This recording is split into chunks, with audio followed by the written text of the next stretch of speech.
the oldest operating motor speedway in the world, plays host to the second race of the Outlaws Sim Series playoffs. This historic 1 mile flat track is a pivotal race in this opening round, as it's the only oval, and 200 laps around here is coming up next on Pit Stop TV. Good evening all, and welcome to the virtual West Allis, Wisconsin. Ed Shirt is alongside for Vakal this evening, and Ed, this race for the title runs through here. A tough track is on the slate for this evening. Flat, hard to pass, and this is a mental track. A certain level of mental fortitude is definitely going to be needed tonight. Yeah, definitely a lot of Brazilians is going to be needed tonight in this race tonight, Emerson. You mentioned it. I mean, it's one of the flattest racetracks that we have, one of the oldest racetracks that we have currently on the circuit. But it kind of plays a little bit much of a comparison to where you want to fit like a New Hampshire into a Martinsville, but just make it bigger. I mean, it's just, one, it's hard to pass. Two, there's probably going to be tempers flaring with some people trying to pull slide jobs. It's going to probably be almost like a replica of how we did at IRP recently when we went there about a month or so ago recently passed. But it's going to be a tricky one tonight. I'm definitely seeing a lot of drivers struggling looking for some grip out there, as it's really slick track out there right now. So it's going to be interesting to see how these drivers pan out tonight and see how they can make it work before we head to the Charlotte Roval next week. Absolutely. And again, a lot is on these drivers' minds this evening, because again, if you did not fare well at the if you did not fare well at the Daytona road course, you're gonna need this race to be perfect for the Charlotte Roval. If you're not feeling too confident into the Charlotte Roval, we can go ahead and take a look at the point standings coming into today's race. Let's make it clear. Adrian Schumacher, he did everything he had to do last week. He's in to the next round of the playoffs because he won at the Daytona road course by convincing fashion. Jonathan Jennings, Max Service, they are almost virtual locks tonight. I think if they just have a decent race tonight, they will lock into the next round on points just by themselves. Seth Fitzpatrick, Seth Berger, they're more or less safe as well. Jeremiah Stutzman is the last one that's considered safe. He has a pretty hefty margin over the rest of the points drivers. But then we look down the list here. Scott Bailey, he's only 18 above the cut line. Got to keep it clean tonight, because one mistake could put him in harm's way this evening, along with Devin Smith, Adam Gardner. Jacob Reeves is really close to that cut line. He needs to acknowledge the people he is racing, like a Matt Rogers and a St. Coeur. He has to keep those people in mind and keep those guys behind him, along with Doug Solm, James Gilliard. They have to go all out, put 100% out there. Matt Rogers and Andrew St. Coeur, they are behind the 8-ball. Andrew St. Coeur did not make the race last night, and I thought he was going to be able to get a provisional. He was not able to. So he is 30 points back of that cut line. He's got lots of work to do. Yeah, I would definitely look at this race to be kind of the make or break for Andrew St. Coeur's season right here. I mean, this is going to have to be where he's going to have to play some different strategies compared to the rest of these drivers. Maybe even play a little bit of a strategy depending on the stages to maybe possibly get a stage win or two. But as for Brett Bothwell and David Murchie, I don't see either one of them register for the session tonight, so I'm guessing going into next week they're going to be possibly in a must-win situation, so that'll be interesting to see if either one of those two show up for next week and maybe get a win to make their second round of the playoffs. But I want to take a look at Scott Bailey and Devin Smith for a second, Emerson. Scott Bailey has been one of those more consistent drivers that we had recently in the past. He had that really strong run last week at the Daytona road course, running in that top 10 position all day. He was battling with, I believe it was Jeremiah Stutzman towards the end there. That was for that top 5 spot where Jeremiah got it over Scott Bailey after Scott Bailey had pit road issues. But Scott's been one of those guys who I feel like it has the win surely coming at some rate of time. Scott Bailey has been in this series for a little while, and as much as I've watched him even through the All-Star race, he's been competitive no matter what. Same thing with Devin Smith. Devin Smith, if we remember, was one spot away from winning the Bristol race before Landon Lacey got it. So both of those guys are really competitive drivers. I definitely would like to see both of them maybe do something different as they're both 18 and 17 points back, but are still safe no matter what. So I feel like they're going to need to play some strategies, maybe gain some more points if they can, to maybe buffer their cushion a little bit before they get to round 2. Yeah, absolutely. A lot of a lot of work to do if pretty much you are anyone, well, I guess anyone in the playoffs really, but anyone that is pretty much Scott Bailey on back. You have to be cognizant of how you're doing in the race. And again, yeah, you're right. Bothwell, McMurtry, 2 no-show weeks in a row. Yeah, they're pretty much, well, I don't even know if they'll be even allowed to show up and do a win and you're in based on just, you know, no commitment to the playoffs so far. Andrew St. Coeur, again, if he doesn't have a good race tonight, he will be a must-win situation. So lots to look at tonight. We'll be referencing this points battle all night long, Ed. So of course, you know, this will be on our minds all throughout the day. And let's take a look at the track. It's very straightforward. It's an oval. The Milwaukee Mile. Again, 1 mile all the way around, flat, 1 lane. Tough to pass. You see drivers running side by side here. Again, it's a lot about not wanting to sacrifice the outside, the right front tire, by running higher on the track. You just want to run that shortest way around, and we can see some of the times there on the sheet, and the fastest iRacing times that we have here. I don't even see one for these next gen cars. The fastest one I see is for the ARCA car, which is pretty much the 2009 Nationwide Series Chevrolet. That's a 28-second lap time. We're maybe even looking more towards the 87s here, Ed, where the Ford Thunderbird has 31.018. Yeah, we're just about, from looking at the practice charts, we're just about a second faster than the 87 cars, so that would be definitely a comparison. You know, those 87 cars are really tough to drive around here too. So, but I definitely like what I've seen from this track. I personally have no experience at this place. I've never really turned a lap. This is the first time I'm ever being able to witness these next-gen cars at the Milwaukee Mile, as much as you are too, Emerson. But you have experience more than I do on these kind of flat surface kind of tracks.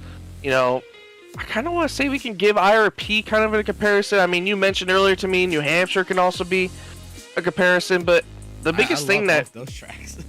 Oh yeah, absolutely. I love New Hampshire personally. I went there when I was a kid to watch most NASCAR races. But the one thing that sticks out to me about this whole track, how interesting is that pit road entry? That might be the most interesting pit road entry I've ever seen on a circuit. It's weird. Like Pocono, but even more tighter. Yeah, and then it's even sketchier when you look at the pit exit. You almost compare it to how we were last week at Daytona Road Course. I mean, you can just see how skinny it is. It's really skinny, and I have a feeling if you jump over just that little bit, as you can see fairly in that background, that curbing right there, that might play a little bit of a tricky kind of, how do I say it, like a bad edge, basically, to where if that driver would get his tires just over that little cushion, it might upset the car like we saw Scott Bailey's car, to where he can hit the wall possibly or spin out on pit road exit. You just have to execute on pit road to make sure you have a good night tonight. But then also at the same time, who's going to be that first one that comes for tires? Because I know I'm probably going to see a lot of people struggling with some grip out there. Well, and we were talking, right? We are looking at a fuel window of about 82 laps. Let's just say 80 to be safe, right? And you look at it, you have 200 lap race. What's to stop you from splitting this bad boy into third? You know, go 67 laps, 67, and call it a day. Just to even out the tire wear. Or you try to short pit, you come in on lap 60 and make that last stint an 80 lapper, or do you go as long as you can to make the last stint the shortest stint? There's gonna be a lot of strategy tonight revolving around tires this evening, and I'm all here for it because that's really gonna be the best way to pass, is to strategize your way around somebody with tire strategy. Yeah, absolutely, Emerson. I just think if you're somebody like Jonathan Jennings, I feel like since we know him, he's the more aggressive type of racer to push early on. I feel like he's going to be somebody that maybe plays that early strategy, like you mentioned, pit around the 60-70 mark, go get you 4 fresh Goodyear tires and see how hard you can push on maybe than everybody else. If you're somebody like, I don't know, maybe a Max Service or Seth Berger, who we saw play a little bit of a different strategy when we went to Nashville, who played it longer and stayed out for longer periods of time. I think you see them maybe stretch it to about that 82, 84 mark like we mentioned. It's going to be a lot of interesting strategies, though. I'm definitely looking forward to it as we see Max Service goes up to the top of the charts with a 29.9. And let's go ahead and talk about that, right? And let's talk about what we have on the practice charts. We've been talking all week that, you know, Joshua Balliet, he dominated, absolutely dominated this race back in season 1. Led all 200 laps, or maybe he lost laps to pit cycle there, but even then, he won by 27 seconds. Joshua Balliet comes in as the odds-on favorite, with the fact that he's a playoff spoiler this evening, Ed. But you look, teammates at Swift Racing that maybe can learn a thing or two off Balliet. They're top of the charts right now. Greg Holt, defending series champ, not competing for anything tonight, just trying to be a playoff spoiler. There he is, in the 4th position. I see names returning to the city like Randall Barnett. He hasn't been here since the opening season. I was honestly shocked when I saw the name there. Randall Barnett is back in action here in the Outlaws Sim Series. I'm sorry, he ran the truck season. That's right. And yeah, but we have playoff drivers there on the other side of that top 10 there, Ed, that could use a good run, and they're in trouble right now. Stutzman, Smith, Reeves, Rogers, Gardner, all of them could use a little bit of a pick-me-up. Yeah, the big one I'm looking at right now is Reeves. I mean, he didn't have the kind of run he wanted last week at Daytona Road Course, got in early trouble, it was multiple laps down, and he's 8 points to the good. But, I mean, I think this is one track where we're going to see everybody... I believe that's Matthew Byers right there. Yeah. But this is the one track, like we mentioned, that everyone's going to be looking at as their basically a win to get in strategy, as everyone's kind of worried still about next week when we go to the Charlotte Roval. And plus, the one thing we didn't talk about either, Emerson, and I was looking through the schedule to look at what we're going to be expecting. I read that that's supposed to be a night race. Well, that can also play different. It was, and that is actually going to be changed. It will be an afternoon race. There's just insufficient lighting there on the infield. Not gonna lie, that was interesting. I was pushing for a nighttime race on a road course because haven't seen one, and that would be something else.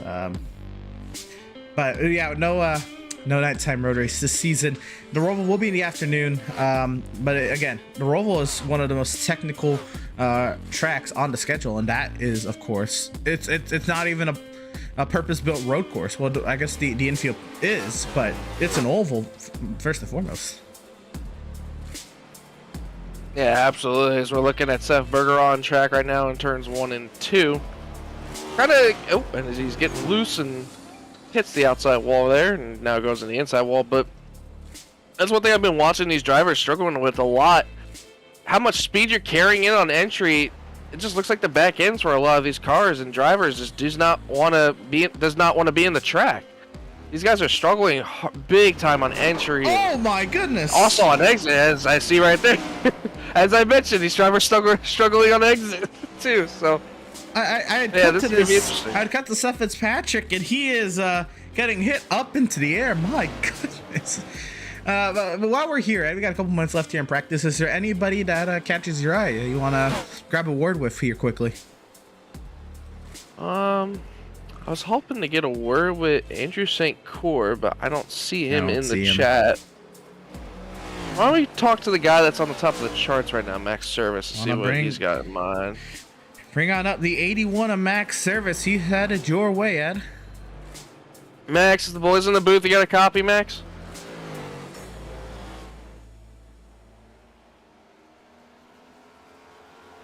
Max Service, is the boys in the booth? You got a copy? Looks like we don't have a Max. Oh, there he is. Actually, there? Yeah, I'm here. Oh, okay. Hi, Max. But we want to get a quick word with you about how's your car feeling currently right now as we're at the Milwaukee Mile. We see you're on top of the charts with a couple of your teammates. Did you guys find something possibly that nobody else has found for speed-wise? Because you guys seem like you're kind of dominating right now. The fastest I see comparison is you guys are faster than about 2/10 the rest of the field. So looks like you guys at Swift found something. Is there anything that you may want to leak out to the viewers out there that you might have found? I said I felt like we had a short track I knew what to do to fix the short track program because we've been struggling. I don't know if it's fixed on the long run.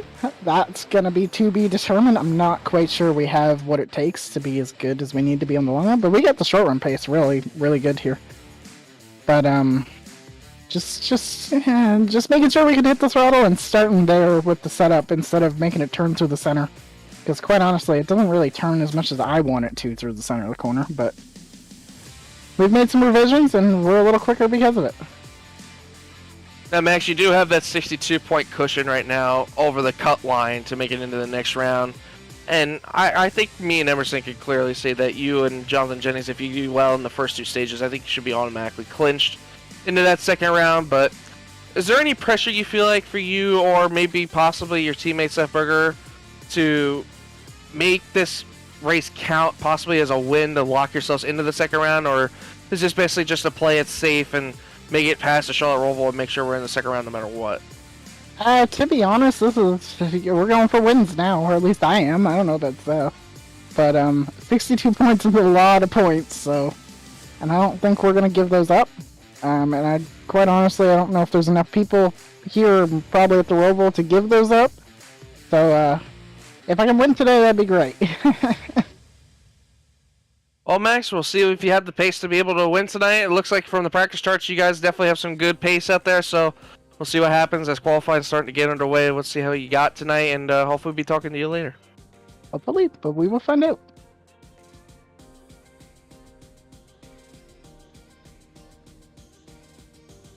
And that is driver of the number 81, Max Service, again, sitting right now third in the playoff standings, looking to work his way into the next round of playoffs just by virtue of really just showing up because of the field size. He should almost already be locked in, but Ed, we are now into qualifying. Let's go ahead and head down to the track and get this bad boy started. So here we are at Milwaukee. Let's see who's out there to grab a hold of, well, not interview wise, but on the track there is the 7 car Joshua Balliet, the driver everyone's looking to. Yeah, and you mentioned he's the favorite coming into this, dominating it last year, winning at this track. But we'll see what he's got going here as he goes into turns 3 and 4. Runs a little higher, almost like Diamond-esque little run there going into 3 and 4. He's going to carry as much speed as he can off the corner. From the start-finish line to complete his first lap would be a 30.06. Just about a tenth and some change off of his practice time. He did run a 29.93 in his practice run, but from what I've seen out of a lot of these guys, the second lap has been the faster lap from all the quality runs I've seen. So let's see if he picks it up here going back into 3 and 4. Oh, he gets a little loose there. Well, you know, he's going to throw this lap away. He's got one more shot at it. Let's catch up with one of the playoff drivers this evening, the 96 of Matt Rogers. Yeah, and he needs a big night tonight. I mean, Matt Rogers currently right now is 4 points out of the cutoff for that round. Second round, where we say goodbye to 4 drivers. Matt Rogers looking to have a good run tonight. We're in a 30.54 in practice. Was just about, I would say about 4/10 off of where you normally would see most drivers running, but still competitive though. He still wants to be able to get some playoff points hopefully tonight, get some stage points to move himself on to the next round as he's coming here to end his first lap. Let's see what he's got in the time. 30.7. He's 2/10 off of his practice time right now currently. But the big thing though, James Gillard I haven't seen in here. Neither have I seen Doug Solms, so that will be an interesting thing to say the least, Emerson, for Matt Rogers. So that might actually help him no matter what tonight. We'll see how that pays out for him though. You're right. We'll be keeping our eyes on the drivers that do show up this evening, Ed. One that did here is the 95 of Devin Smith, currently third on the charts. Trying to see what he can do. This is his third timed lap. Interesting course, just posted the time to put him 5th quickest. Devin Smith off of the final corner. He was one of the drivers, I think he got a top 5 here if I recall correctly. In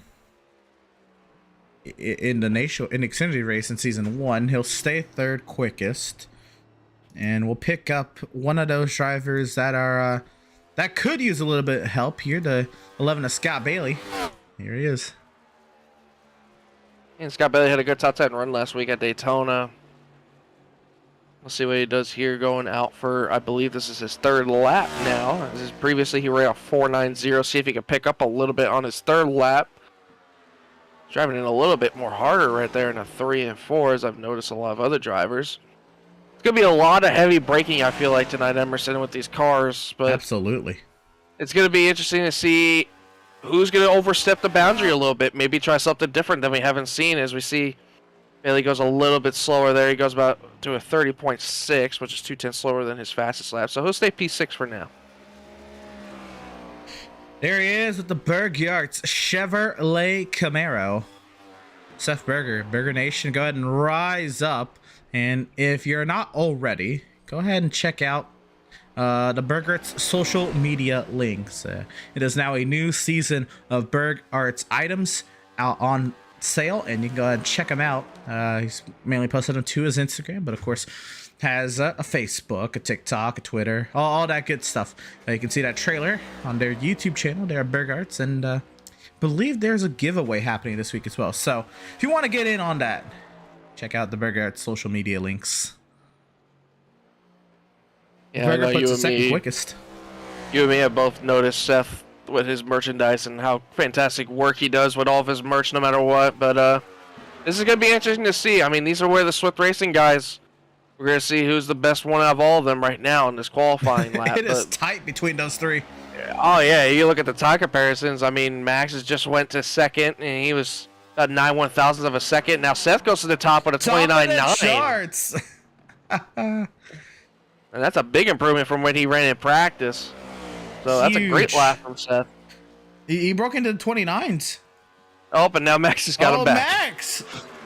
I wonder if Mal just wanted to get out there right away, and there was maybe some advantage in the waiting. I think Seth is actually finished up. He's practicing pit entry here. It's a weird pit entry to get down into. Chick Reeves there in the 22 machine. Right on board with him. Whoa, a little bit of a shallow exit there. And this is going to Keeping be the in fourth interesting gear. part. Is the interesting thing is how deep are these guys going to drive in their entry? And I'm curious if this is going to end up being to where this is going to hurt their tires more, to where they're going to have to back up their entries more and more as we go into the race pace. You see he goes slower there with a 30.6. But this is definitely another driver that we expect to have a good night tonight with Jacob Breeze. I mean, didn't have what he hoped for last week, but definitely looking for some more points this week as we see Greg Holt on the track. Going out for his, I believe, his first time lap. We'll see what he runs here as he comes off the turn 4 to the start-finish line now. And it looks like it's going to be a 30.34. That'll put him P8 currently. But this is where his money lap is going to be. He's going to have to make all of his time up on this second lap. As you see, he's not the only driver I've noticed, Emerson, that's been running a little bit higher off that bottom line, off of that curbing just about. But in 3 and 4, this is where he drives it in deep. You just want to get it to stick. Keeps it just underneath to where that little paved section is and comes off turn 4 with a bunch more speed. Let's see if he improves here on his second lap. And he does. The Season 2 champ, proving why he is the Season 2 champion here in the Outlaws Sim Series. I'll put it fourth quickest in his return to action. And again, it's a new look on that number 3 machine. We're always used to his Lego car. This time bringing out the Rockstar Energy Drink machine. And this is a beautiful line he's running, by the way. He is diamonding it off, entering a little higher, but the right side's out of the groove, entering the corner, and then diamonds the car off. Doesn't improve that time, but will stay fourth quickest. You still wait. Lingerfeld, Gardner, Jennings, Powell, Barnett, and Byers to hit the track. And here is the Raging Cajun Boss Security number 65 Toyota Camry. Here he comes running out pit road. One thing I do want to point out, I saw Jonathan Jennings leave the session earlier, and he hasn't yet returned, so I'm curious if he's actually going to be able to return to make the race tonight. If not, that'll be interesting for the points-wise, but I think with the kind of cushion he has, I don't think that's something he needs to really worry about. Yeah, the good news for Jennings is he has a 65-point cushion over the cut line. But say somebody outside that cut line wins, and that drops the gap a little bit. Then you're not able to pick up any points or any real points today. Then you're talking a whole different ball game. Yeah, absolutely. I mean, anything can happen. You never know. I mean, we've seen in the real life NASCAR scene where we had in that first round, all 3 of those races, non-playoff drivers won those races. And you saw the big guns like Kyle Busch, Kevin Harvick, and Tyler Reddick all get knocked out in the first round. But anything can happen in these playoffs. You never know what's going to happen. As we see Kyle Lingerfeld take his first lap in his first time. Looks like he got invalidated a little bit. He must have an all track or maybe scraped a wall somewhere. But it looks like he's going to make it count on his second lap. Going down the back straightaway here, down the turns 3 and 4 as we're riding on board with him. Carrying up a lot of speed going into 3. Got to get it well down to make it that corner. And then you want to try to get as much speed as you can off that corner. As you see, he has a little wiggle off the exit of 4. See what kind of time he gets here. Looks like a 30.52. That puts him P12 currently right now. Gonna get one more crack at it, but he looks very unnatural with the car. Like he's still trying to figure out exactly how this bad boy's gonna turn into the corners. Turning really early there, and kind of has a shallow line. Catch up with the 94 Matthew Byers. This next lap won't count, so this is the only lap that counts. It'll be a 31.3. 14 times posted. 2 playoff drivers did not qualify there, Gardner and Jennings. Yeah, and Lingerfeld did not improve on that final lap, so he'll stay in P12, and Byers will also stay in P14, but that'll round out our qualifying. And it looks like Max Services gets the pull over his buddy and teammate Seth Berger by 4/1000ths of a second. That is correct. Max Service is the Pratt Tile and Stone Pole Award winner. Pratt Tile and Stone, serving Central Vermont since 2005.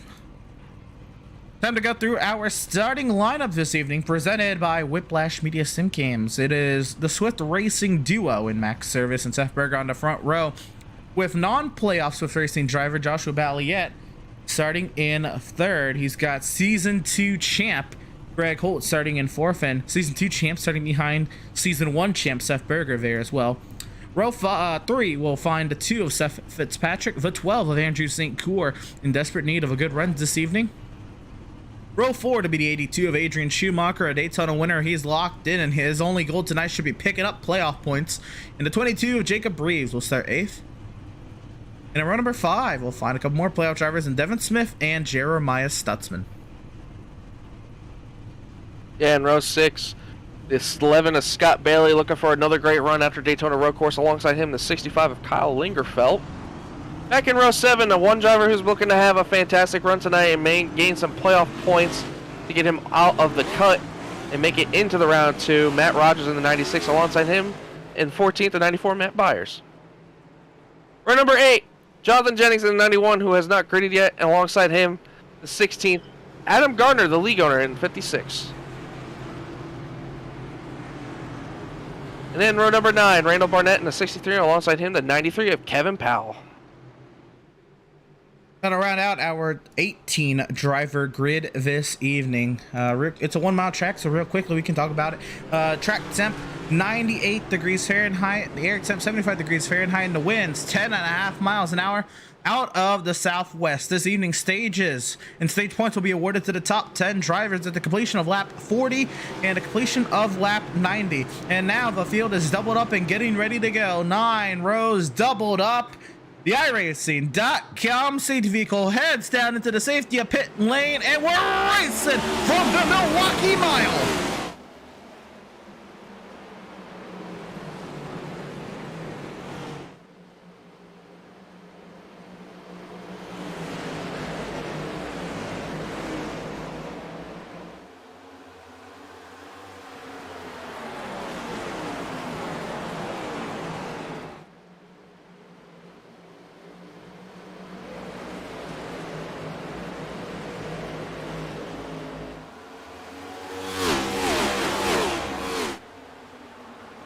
opening that lap complete, and Max Service is opening up a margin half a second over teammate Joshua Balliet. Malenko has worked his way by the 77 of Seth Berger. I don't know if that was intentional or Balliet just forced his way through there, but he's up to second. And Seth Fitzpatrick off to a good start, up to 4th. Adrian Schumacher gained 2 spots on that restart from 7th to 5th, and Greg Holt was the biggest loser in all that, losing 2 spots all the way back to P6 with Andrew St. Cour just behind him in P7 with Devin Smith. Yeah, and losing more and more. So the 3 looks like he's starting to struggle a little bit, but it looks like everything's starting to single file out now. I'm not really seeing much going on here, but it looks like everyone's looking to take care of their tires and make it last for a while. Remember, Andrew St. Cour had a great run at New Hampshire earlier this season. St. Cour, the 5th running playoff driver, and he's looking to get to the inside of our Daytona Road Course winner, Adrian Schumacher. Andrew St. Cour looking to the inside, going into turns 1 and 2. He's going to power in there. I don't think he knew that Adrian was going to give it to him, but Andrew said, no, I'm going to take it anyway. So he just sent it in there, going into turns 1 and 2, and move Andrew St. Cour up into the top 5 now. Talk about somebody who wants it. Talk about somebody who needs it. We've said all season Andrew St. Cour is better than his points position will tell you, and it's because he's had some just bad timing absences from racing. He is much better than his points position will tell you in the round. Also, he didn't even race last week. So Andrew St. Cour looking to make his way into the next round. Hopefully, get rid of these pesky absences that are nearly taking him out of championship competition. But right now, up to 5th early on here at Milwaukee. Yeah, one thing I'm really noticing, these guys in the top 3 of Swift Racing have really pulled away from the pack. Yeah, they have. I mean, it's about a second and some change now to the guy back in 4th place of Seth Fitzpatrick. So Seth Berger, Joshua Balliet, and Max Service are really making their way towards, I mean, just pulling away from the field, as Andrew St. Cour is still looking to try to get runs now with Adrian Schumacher looking behind him with Greg Holt. But got a couple of little packs separated. You know, we got the pack of Seth Fitzpatrick all the way to Greg Holt separated from Devin Smith on back, but got a little bit of separation going on everywhere.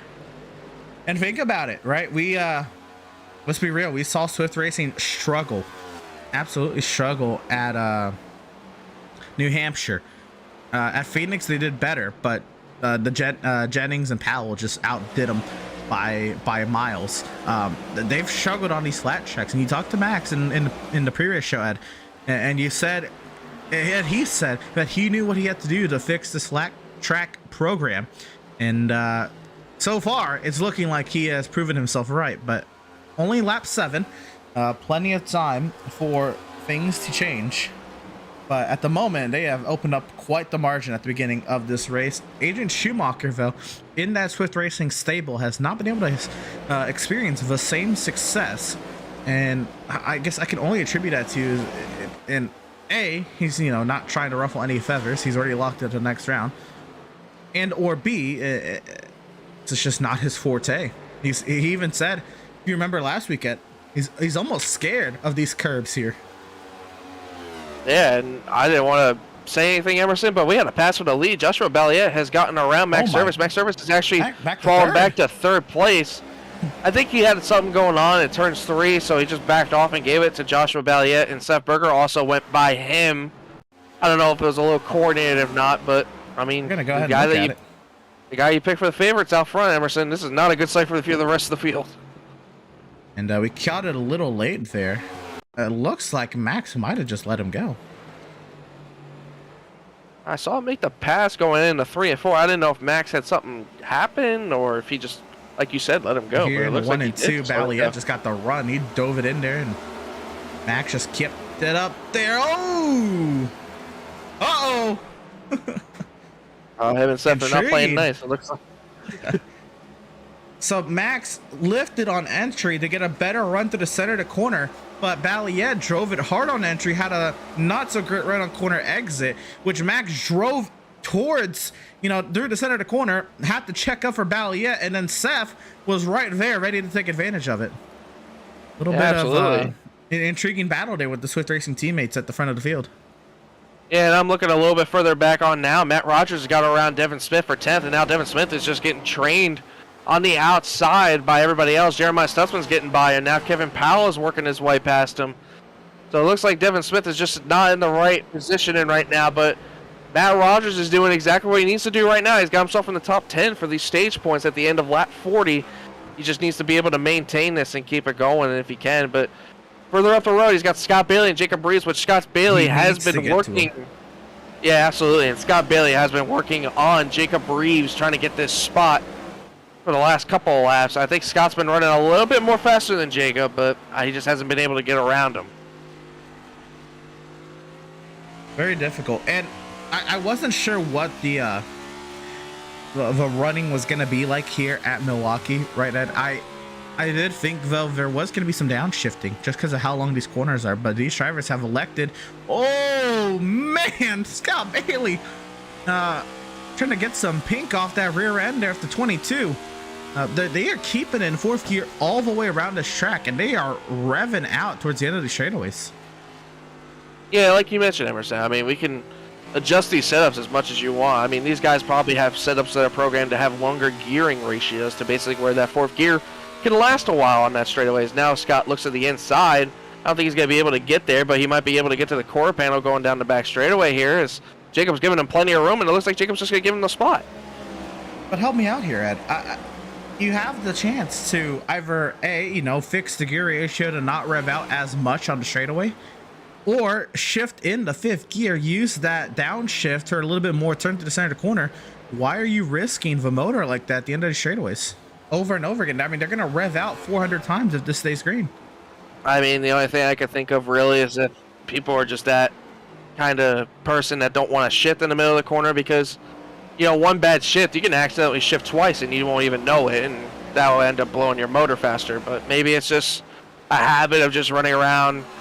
When we're used to just having first through fourth gear, it becomes a habit for some of these drivers. Yeah, we never had the experience of this fifth gear, and also the kind of experience of having to shift in the middle of the corners as much besides road courses. So it's a little bit more different than what we're used to. So maybe some drivers like, I don't know, maybe like Scott Bailey, for instance, as we haven't seen him shifting, aren't used to that kind of yet and don't want to be and just want to stick it in that one gear and just ride it for the rest of the time. Like myself and you, of course, Emerson, we're both used to that. We've done it before. It's not the first time we've done it. I've done it at Richmond multiple times. It looked like Andrew St. Clair looked like he had a moment almost there off of 4, but still, it's like, it's just a personal habit, to be honest, with these gearing ratios. Well, even with that moment for Andrew St. Clair, he is still pounding the rear end of the 2 of Seth Fitzpatrick. And again, we talk about how difficult it is to pass here. He's going to have to spend a few laps setting this up, working on his corner exit to get the better run off the corner and to set up a dive on corner entry, similar to how he did with Adrian Schumacher, but Schumacher let him through. Looking the 18th lap now of 200. St. Clair is there. Obviously, Fitzpatrick is not going to give it up easily, but how much longer can he fend off this 12? I'm not sure, but I'm just scrolling through everybody's lap times right now and looking to see where the pace is at right now. Joshua Belliet is putting the pace down. His last couple of laps, he ran 8s, and then the lap before, just a couple laps ago, he ran a 7.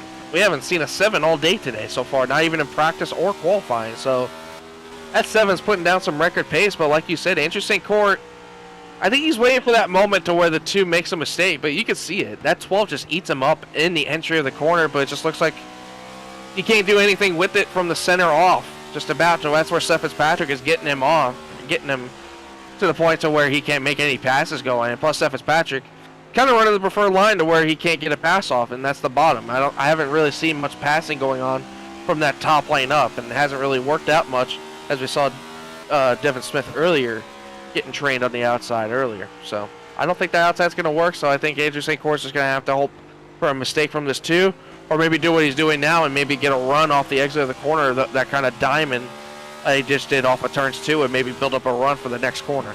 He just slit the nose a bunch there in the center of 1 and 2 and lost about 0.2 of a second. Andrew St. Clair does not get the benefit of the running there, and you're right. Looks like we got actually a battle here for second. And Max Service up to second once again on teammate Seth Berger. And these 2 have been kind of playing back and forth with each other. They're letting Joshua Balliet get away a little bit. Joshua pulled out about... I don't think they're worried about him, though. He's not a playoff driver. No, absolutely not. It kind of helps actually Seth in his favor, to be honest. I mean, as bad as Seth kind of wants to get points, and same thing with Max. I mean, Max said they want to get wins. That's all they came here to do, is just get wins. So, I mean, they're going to do it no matter what if they keep this, what they got going on right now. But, I mean, it all depends on how strategies work. I mean, are they going to stay out long, or are they going to maybe play that little kind of short game to where, like you mentioned, maybe 3-stop it, get your tires, and push a little bit harder than you used to. So we'll see what happens though as we're running around to lap 23. I haven't even thought about that. A potential 3-stop might be pushing a little bit, but it is on the table. Pitting at lap 50, lap 100, and lap 150. I haven't even thought about that part, but yeah, and these guys can make it just about 10 to go in the end of stage 2. They can make it all the way through stage 1 on this full tank of gas, but it's going to be interesting to see who's that type of person that's been saving the most and can maybe make some ground up towards the end of the stage. I mean, I would expect these tires to start wearing out about possibly from lap 25 to lap 30 and so on and so forth, but it all depends on who's that type of person that's saving this whole time instead of pushing, because from what I've seen so far, it looks like a lot of drivers are trying to push their way to the front, so it's going to be interesting to see. As I'm looking back through here, Scott Bailey's working to the inside of Greg Holt now for P7, I believe this is. So move Scott Bailey up into P7, Greg Holt back to 8th. Now Jacob Brees is going to maybe take a peek to the inside and try to get around him. remember Matt Rogers has been trying to close up on this battle. And now that I think about it, Ed, it almost sounds appetizing. If you're somebody who, if you're a playoff driver who needs stage points and you fail to get stage points in stage 1, what about after the stage? Come in and pit. If most people are going to stretch it to lap 80 or lap 70 or lap 60, you're going to get, 20, 30, 40 laps on fresher tires in them to build up a gap and potentially get stage points. Is that a viable option? Yeah, if I'm maybe somebody like, Devin Smith or an Adam Gardner who are back in P13, 15 and can make up that track position to get to stage 1, I would consider possibly coming to come get some tires and fuel and make it to the end of stage 2, where I know I have that opposite. Making that pass for attempt, putting Stutzman in stage points. Sorry to cut you off there. Just a note there on another playoff driver. Yeah, this is big. I mean, everybody that wants playoff points needs to go get playoff points now. And Greg Holt, this looks like he's losing the grip in his tires. I think he might have pushed it a little too hard. I mean, it wouldn't be the first time. I mean, we've seen Greg Holt. He is very aggressive in the opening laps of each race that we've seen him. I remember in Iowa, and he had one of those. Yeah, he might be coming in now. This is interesting. This might put him to where he can make it. This actually makes him make it to about lap 100. Mm-hmm. So one more stop for Greg, and he would be able to make it. So right here, it's on 27. So let's call it, for math simplicity's sake, 30. You can go all the way to, well, if you go 82 laps, so yeah, you can go to 110. No, he'd still be 10 laps shy. This is 10 laps too early if he's trying to make it a 2-stop working it backwards like a road course. Yeah, Greg Holt down the way. A 3-stop. And I hate to say it, he might be a little rusty, just because he hasn't done all that much on iRacing recently. Plus, he's been trying hard to work on his craft in this NextGen car, because this is a whole different beast. Greg Holt, obviously, we know can drive, the traditional NASCAR stock cars of I guess days past at this point now. The way with the old steering box and the truck and the Xfinity car. This new Cup car, different steering, it's a whole different type of feel. It was actually intriguing. The other day, I seen him. I popped into a Discord with him. He was screen sharing, and I popped in. He was running NIS at Bristol. At that point, he was a few laps down, but he was still running that race. Even though he was several laps down, just trying to learn more about the car. And what I noticed from that screen share, he has his engine audio very low, and he has his tire and other sound audio much higher, so he can hear if he's sliding the tires a little bit more. And I think this is part of a thing that Greg Holt's just trying to adapt to this car a little bit, understand how the tires wear with this car. Yeah, and it's a big difference between this Gen 7 to Gen 6. I mean, is between how light the Gen 6 were now compared to where we are now at the Gen 7s. These Gen 7s are a lot more of a heavier batch. I mean, you're talking about how heavy the brake packages are. I mean, you can lock up a tire and you're killing contact. Oh, between Kevin Powell. I mean, like I said, to plow through here. Yeah, you're talking about killing off about like 5% just locking up a right front possibly. So it's a big difference between what we've had when we're used to driving between now. I mean, you can just see how big of a difference these tires are. I mean, look, he just blew by Jeremiah Stutzman. And we expected this, but I think more than anything, I think Greg figured out whatever he was doing in the first stint. The reason why he was getting absolutely dotted up by everyone else was he pushed the tires too hard, and maybe he didn't even realize he was pushing the tires too hard. And again, it's crazy to think of the rise and fall of a champion in the Outlaws Sim Series like that, especially from last season. Just went on, to win the title. Had an amazing season to this season, albeit he didn't race that much, and he has not been on iRacing to the same extent this season. That he's really struggled. He has really struggled in this next gen car. So at this point, he's not in playoff contention. He's just running for fun. I think he's maybe more or less trying to learn more about this car at this point with these races. I mean, don't we all wish we had that kind of time to take more time into learning this car? I mean, I would love to. I would spend hours and hours just trying to figure out this car, just like the real life drivers are now. I mean, you're still trying to figure out little bugs and stuff and all we got there. I mean, they're trying to figure out the lug nut issues and, the random part failures like we had at Bristol. There's just a lot of things that people are trying to learn with this car as we've seen this battle heating up. I was going to mention this. Seth getting on Seth Berger, yeah. I don't know what's going on with Seth Berger's car, but he's been falling off compared to his teammates these last couple of laps. So it's interesting to see. In a similar boat to Greg Holt. Not in the fact that he struggled as much as Greg has, but so this has not been a Seth Berger-esque season. He hasn't gotten the win totals that we'd expect Seth to get. No, and his last couple of races haven't been the greatest either, to be honest. I mean, what was his best finish in the last couple of races? I would say maybe a top 5, top 3. I mean, he hasn't been. I think the last win he had was what? Indianapolis Raceway Park.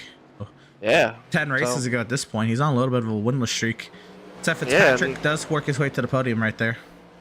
And that's not what we're used to with Seth Berger. I mean, we're used to all these Swift Racing guys being up front and competing for wins and competing for this championship. Seth Berger honestly was one of my favorites to win this championship. And it just looked like the opening round of this playoffs, he hasn't been able to, show what he's been really having. I mean, he had that struggle towards the end of the race at Daytona Road Course. That's a road course with these next-gen cars that we haven't been used to. And now the same thing here with Milwaukee Mile, another track that we're not used to with these next-gen cars. Way to look at this, Ed. Look at the top 10 at the moment because we're close to the end of the stage. It is Joshua Balliet, non-playoff driver. Right now we're trying to play playoff spoiler. And then 9 playoff drivers. They're lined up to get stage points. Yeah, and I'm looking mainly from 6th on back to 9th. I mean, they all gained up on Adrian Schumacher. Adrian Schumacher has a ton of cars looking to get by him right now. Well, he is locked in, so I guess he doesn't need these points, albeit no, he just needs Scott Bailey's loose. Scott Bailey got really loose on entry. Oh, baby. This is big for Matt Rogers, too. Look, he's going to try to follow this train, too. That's one more spot. If he can get there, though. If Jacob Priest stays up my side, he'll be able to get there. Now it looks like he does. Dive to the inside of Schumacher. Reeves maybe has a go at the 22. Can't throttle up on exit. 2 laps to go in the stage. Jeremiah Stutzman's going to be that last guy to get the playoff point. Or not the playoff point, stage point. Is he going to be able to catch Schumacher? I don't think he has the time to. No, I believe not, but maybe does Matt Rogers have enough time to get Jacob Reeves? He's been close and closer the last couple of laps. I've been watching these two, and Matt Rogers really does have a good car. I've been watching him. He looks like he's comfortable, looks like he's managing his tires well, looks like he's getting really used to this track, and I definitely like what I see out of this 96 Toyota.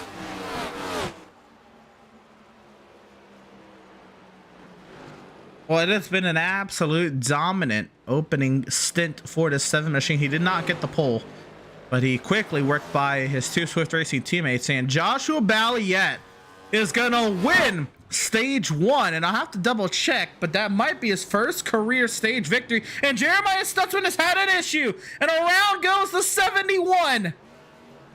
Yeah, I saw him around in turns 1. I didn't say nothing because I was looking. Adam Garner has also had an issue. He's came to pit road with a right front problem. Gardner's in trouble. You're right, and he missed the box. He's got to back up. Big time issues for 2 playoff drivers at the end of stage 1. Now Jeremiah having the points, he might have a decent cushion, but Adam Gardner, I mean, it's gonna be interesting to say the least.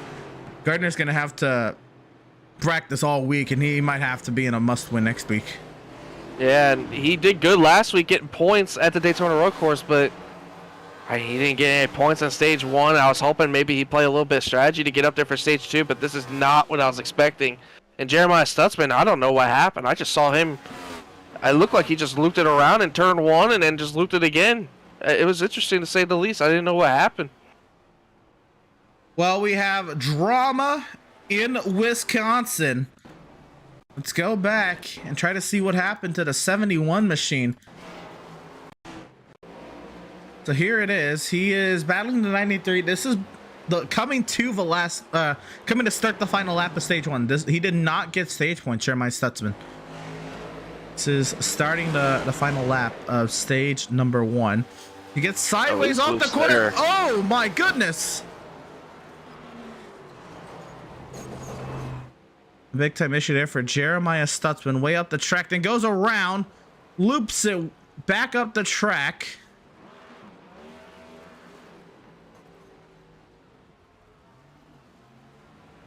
Now here comes Balliet. He just won stage 1, the 7 car. Hey, now Stutzman burnt up the tires now. All the while, Adam Gardner is having issues because he's coming down the pit lane. At this moment, it doesn't look like there's anything broken on the 71. No, it doesn't. It looks like minimal damage for the 71.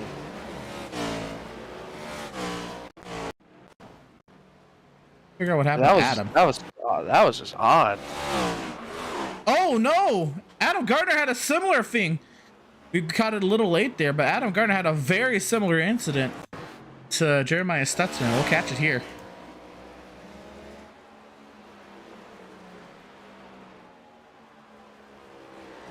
I saw Adam slow in the back straightaway, and I was curious what was going on. And I saw the right front was completely destroyed on the side. Look at this, off of turn 4.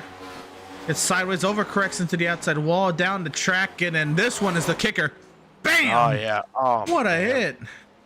That's it a hard absolutely annihilates the right front of that 56 machine. He can't steer. Nope. Steering's knocked out of it. And that was Balliet. This is on lap 40. He's coming to win stage 1 at this point. I can't believe it. They got 2 very similar incidents, 2 completely different points on the track. They might have the same setup, but that is something else. All the while, Adrian Schumacher has come down the pit lane. Yeah, he came down, topped off 4 tires and fuel, playing that little bit of strategy to where he can make it past stage 2, maybe play a little bit different strategy, but he's going to have to hope for a lot of time gain right now as him and Greg Holt are the first cars a lap down. The next one will be Matthew Byers, who I believe is just about to be going a lap down here shortly as him and Kyle Ingerfeld are fighting to stay on the lead lap for 12th and 13th.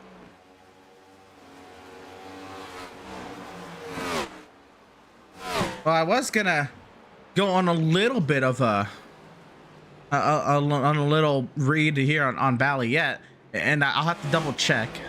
I don't think Balliet has won a stage of the Outlaws Sim Series before today, because we did not have stages in season 1. Season 2, he was race control, and they ran a very limited schedule. Same with this season. I can't recall if Balliet's won a stage, so this might have been his first stage win. And albeit, let's think back. He has 3 career Outlaw Sim Series wins. Malenko does, and they're at here in Milwaukee, Bristol, and USA International. Again, we know him as somebody who really enjoys short tracks and technical tracks, but I mean, the fact that his only wins the Outlaw Sim Series have come at short tracks and technical ovals, I mean, it measures up. Oh yeah, once I introduced myself to Mal, he told me that he was a big time short track racer. I mean, he did a lot of late models and legend stuff, so I would see where that short track background came into play. And Cars I on mean, pit you see road, what 2 he's playoff dominating here. drivers.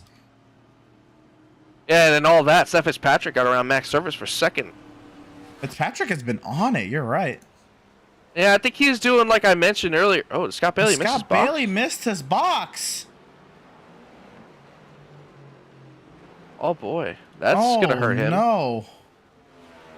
Matt Rogers is in. Gardner's still in the pit lane. Yeah, Scott Bailey just took a pass through. And now Max Service is in. So, you know what? I think the 3 stop that you alluded to, Ed, is happening. Yeah, and I mean that's gonna be interesting. And here comes our leader too, along with Scott Bailey one more time. If Fitzpatrick's in the pit lane, yep. Here comes Malenko and Scott Bailey. Andrew St. Cyr stays out, so he'll be presumptively our leader this time. Berger is in.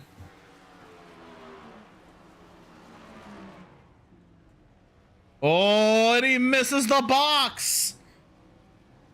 And to back up twice there. Balliet down and away.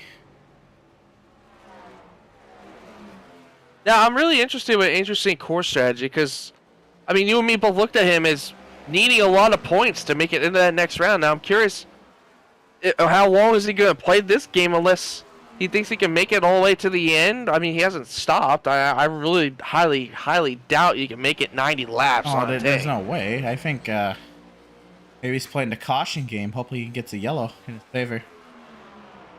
I mean, him and Devin Smith both stayed out. So, it's just interesting to say the least, in my opinion. I just thought Andrew would maybe play that kind of game like Greg Holt and Adrian Schumacher did, where they pit early if you knew you couldn't get stage points. But Andrew was in that spot where he could get stage points. I was just interested to see if he would be one of those ones that came early to get 4 tires and fuel and possibly be one of those guys that gained some track position by pitting early. So Scott Bailey having his unintentional pass through on the pit lane, he has put himself down in 15th. Jeremiah Stutzman had a horrific in-lap, but he's down in 16th. Adam Gardner has not returned to the track. He is 15 laps down. I'd imagine he's trying to get back out there in case somebody else has a similar issue, but it is not looking good for the 56 camp. All the while, Andrew St. Cyr is still out here leading. Yeah, and looking at Seth Fitzpatrick and Adrian Schumacher being two of those guys that pitted really early, I believe back in the lap 25 to 30 range, and Greg Holt right now is in 8th, and Adrian Schumacher is in 7th. As Adrian Schumacher is now getting around Kyle Lingerfeld now, I believe this is for P6, and then Greg Holt is behind him as well. Lingerfeld has yet to pit. There is, Holt going around Lingerfeld. Going on Devin Smith and Andrew St. Cyr to come in. I'd imagine at this point they're going to go the distance on their fuel tank. We will have to see.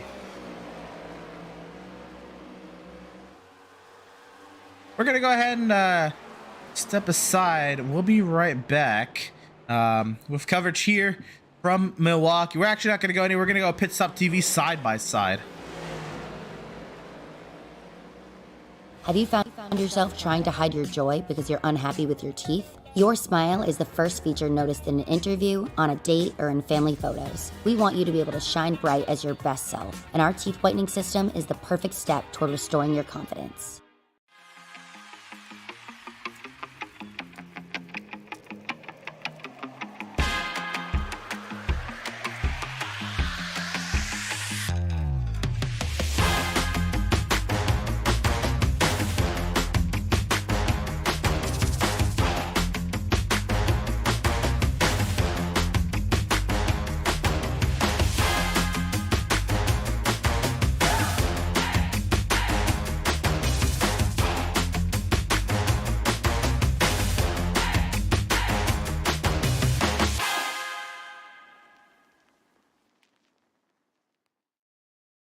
After months of quarantine, we're all interested in how we can become our best self. The team at Permanent Makeup and Cryo is here to help you get the flawless makeup look every day without the extra effort or time. When it comes to your appearance, you deserve the best care that money can buy.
Welcome back, race fans, to the virtual Milwaukee Mile.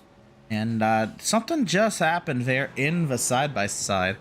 And I'm pretty sure I know why this is happening. I'm gonna go ahead and take a look at this. Ed brought my attention to it. You want to see it before I say anything, though. So this is Greg Holt. For some reason, he's making now a second pit stop here on lap 63. But nonetheless, he's trying to pit here. Well, he's way up high. Comes back down.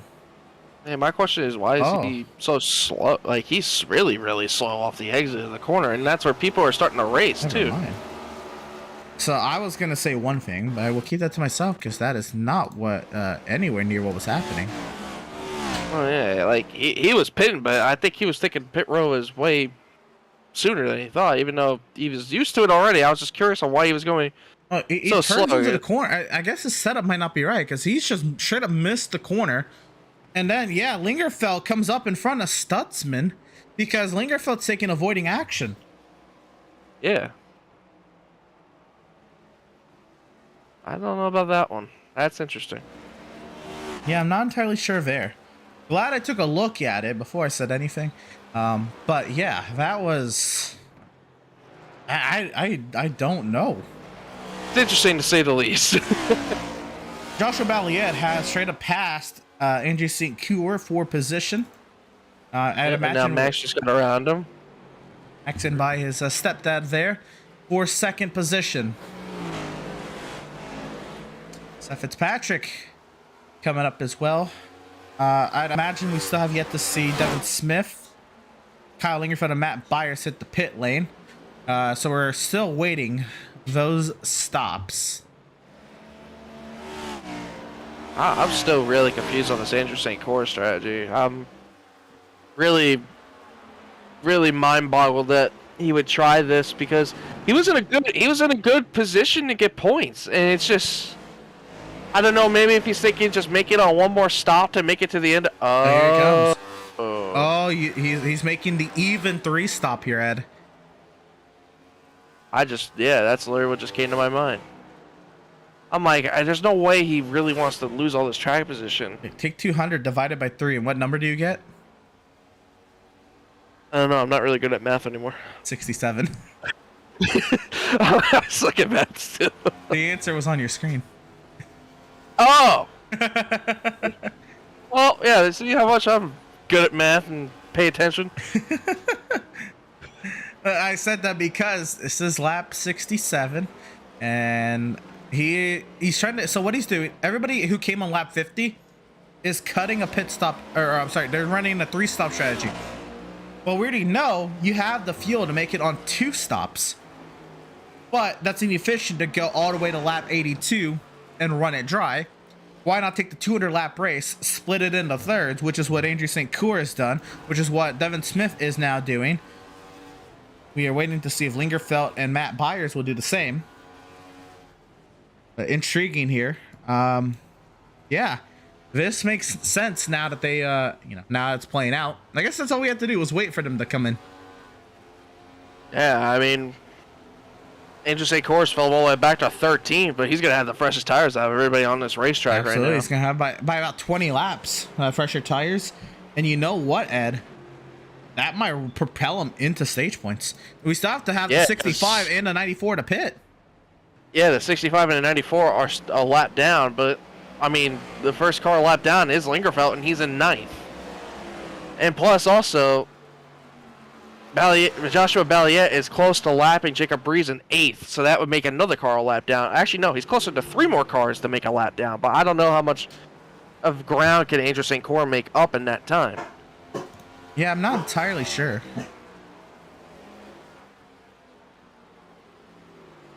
So Lingerfelt, Matt Byers stuff yet to pit. They're the last 2 to pit. I'd imagine they're just going to run the tanks dry. Hopefully they catch a yellow is what I'd imagine they are thinking here. Joshua Balliet has a 5-second advantage over teammate Max Service. Nearly 7 seconds over Seth Fitzpatrick. 12 seconds over teammate Seth Berger, 21 seconds over Adrian Schumacher, 27 seconds over Powell and Rogers and Reeves. And if you recall, or if you were with us in the Outlaws Sim Series back in season 1, Joshua Balliet, he had at the end of that race a 27-second margin over the field. He lapped all but the top 3. Oh my goodness, we have a car in the grass in front of the leader. That's Devin Smith. And I have a feeling I have a reason of why that is. I mean, I think that's just somebody maybe pushing a little too hard on new tires. We can see it right here. You know what? He's also racing somebody on older tires. Let's see how this plays out here. Looking at the 95, Devin Smith. And here Jacob Reeves, and Devin just clips the curbing that Adrian Schumacher alluded to last week. He's afraid of these curbs, and I think rightfully so. These cars are very flat, low to the ground. They can't handle curbing all that well. No, absolutely not. And it would have been interesting to say the least of how those cars can be on curbing, but I want to go back to a point that we were making earlier with Andrew St. Cour, Emerson. Andrew St. Cour is up to 9th. And so he's back in... has yet to pit. They have yet to pit. He just passed him straight up. Yeah, and that would help actually Scott Bailey, who is just behind him too, and is about to go by Kyle Lingerfelt. I think Kyle's coming in this time. Yep, here he comes. Kyle Lingerfelt's coming in. Matthew Byers stays out still. Looks like Matthew Byers is going to play that one strategy where it's just a 2-stop. Well, everyone, I think, if you're St. Cour, Devin Smith, Kyle Lingerfelt, and Matthew Byers, all 4 of those drivers are on a 2-stop.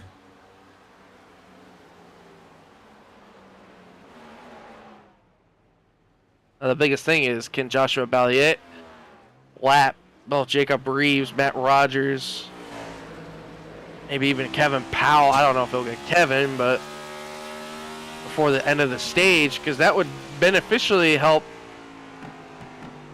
Andrew St. Cour. Because, for one, he's got fresher tires than both those guys, and 2, he's a lot more faster than both those guys. What's happening here, though, Ed, is Balliet has not been able to find a way past. Max has actually caught about 3/10. I don't know if Max is going to catch the entire 5-second gap, but Max has caught up a little bit. Balliet working through traffic. Now the thing is, of course, lap cars are going to race the leader harder than they will race anyone else, because they're fighting for the racing the leader. Once you get lapped by the leader, well, you're already lapped. There's no reason to fight second place. Yeah, absolutely. And So that's understandable, especially for playoff drivers. Mm-hmm. So that definitely here, puts in a factor. Valiant's at a much more. He's much more open to being raced harder because he's the leader, and a race that is looking like it's going to go green all the way. Unless there's that straight yellow, you want to be on the right side of that. So like Jacob Reeves, he's gonna fight for his life right here in front of the 7. Yeah, and it's not making it easy on Joshua Balliet either. I mean, he's not giving him any of the clean air. It's actually hurting Joshua on middle entry and exit. I mean, you just see him. He sticks his back end of his car right in the middle of the nose of the 7. Yeah, and it disrupts the car. And we got 3 wide all the way in front of him too. Yeah, they which are. is something the leader don't want to see either. So Adrian Schumacher is gonna be the first of this group to get lapped. Who had that one? I would have never thunk that. And something has to be going on with Adrian. He's running the same setup as the guy he just got lapped by, I'd imagine. Albeit, Adrian does not have to worry about this race. He's locked into the next round. But you think he'd still go hard for it? I don't know, or maybe he's gone too hard for it. Jacob Reeves under attack. And not really much of a competition there. It looks like Joshua Balliet's going to clear him easily. And Devin Smith behind him is going to try to get one of his laps back. He's currently 2 laps down. He was ahead, but that slide put him behind the 7 machine. So now, with Adrian being a lap down, that's going to be one more spot for Andrew St. Cyr before this is all said and done. And he will get to Adrian. He's just about there, yeah. He's just about there, but can he get to Jacob Reeves? I don't know. It's going to be close. He needs to get through these guys in front of him first, like, really quick. You see it there. Adam Gardner has returned to the track 33 laps down. He is out here just trying to get slim pickings if anybody else drops out the race. And Andrew did get Adrian, so move Andrew St. Cyr into 8th. Yeah. Now he's going to set sights on where that 22 is. Is the 22 He just sees got him lapped? just up the road. Yep. Yeah, and he sees him just up the road. He's only about a car or 2 just ahead of him. Ooh. Balliet was looking to the inside of Rogers. He wasn't down there yet, but Rogers did block him off a little bit there. Albeit that is the line, but intriguing. They're getting tight here. Oh! Yeah, they're... Balliet getting a little aggressive.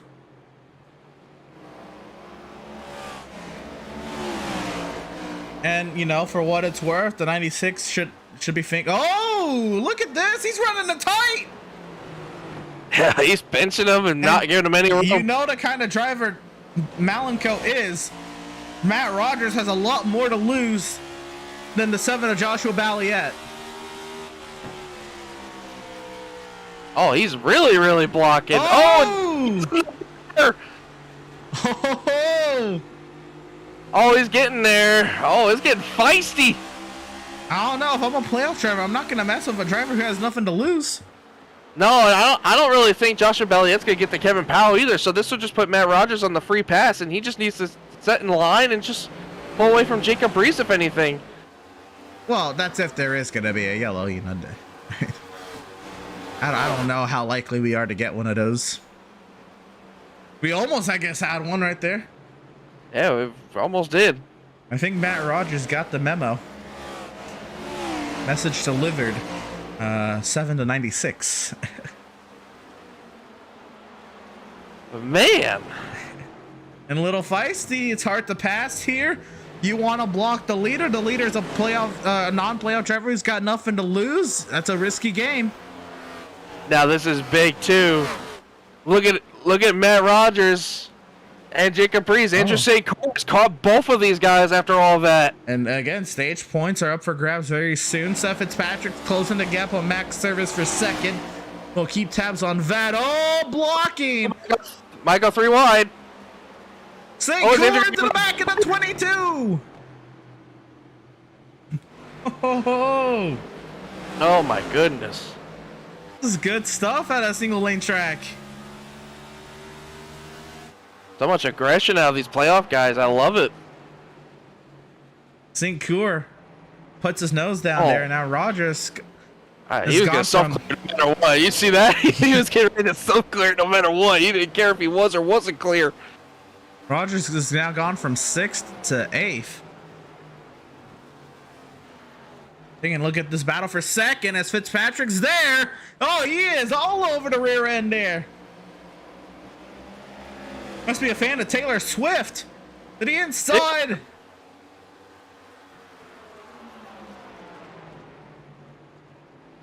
And Max will just let him by. He won't, you know, try it too hard here, especially with Jennings not starting today. I think Max is almost a surefire lock into the next round.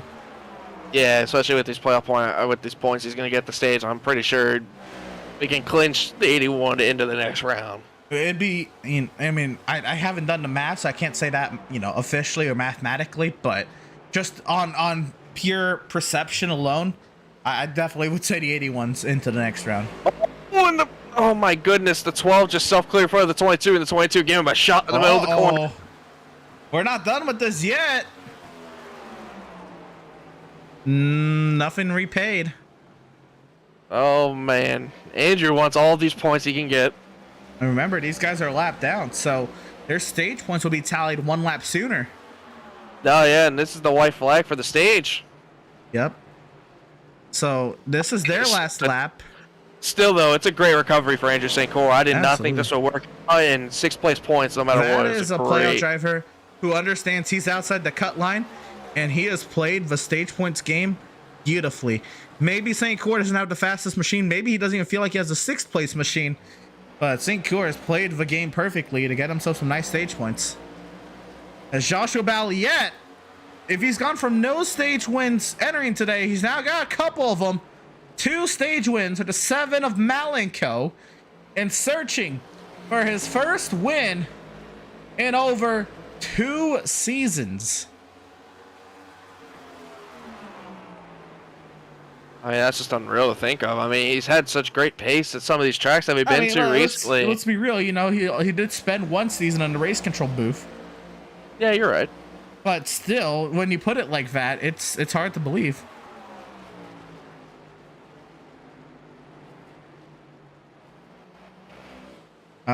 With that, Fitzpatrick was second over Service, Berger. Powell held on to the lead lap spot in 5th.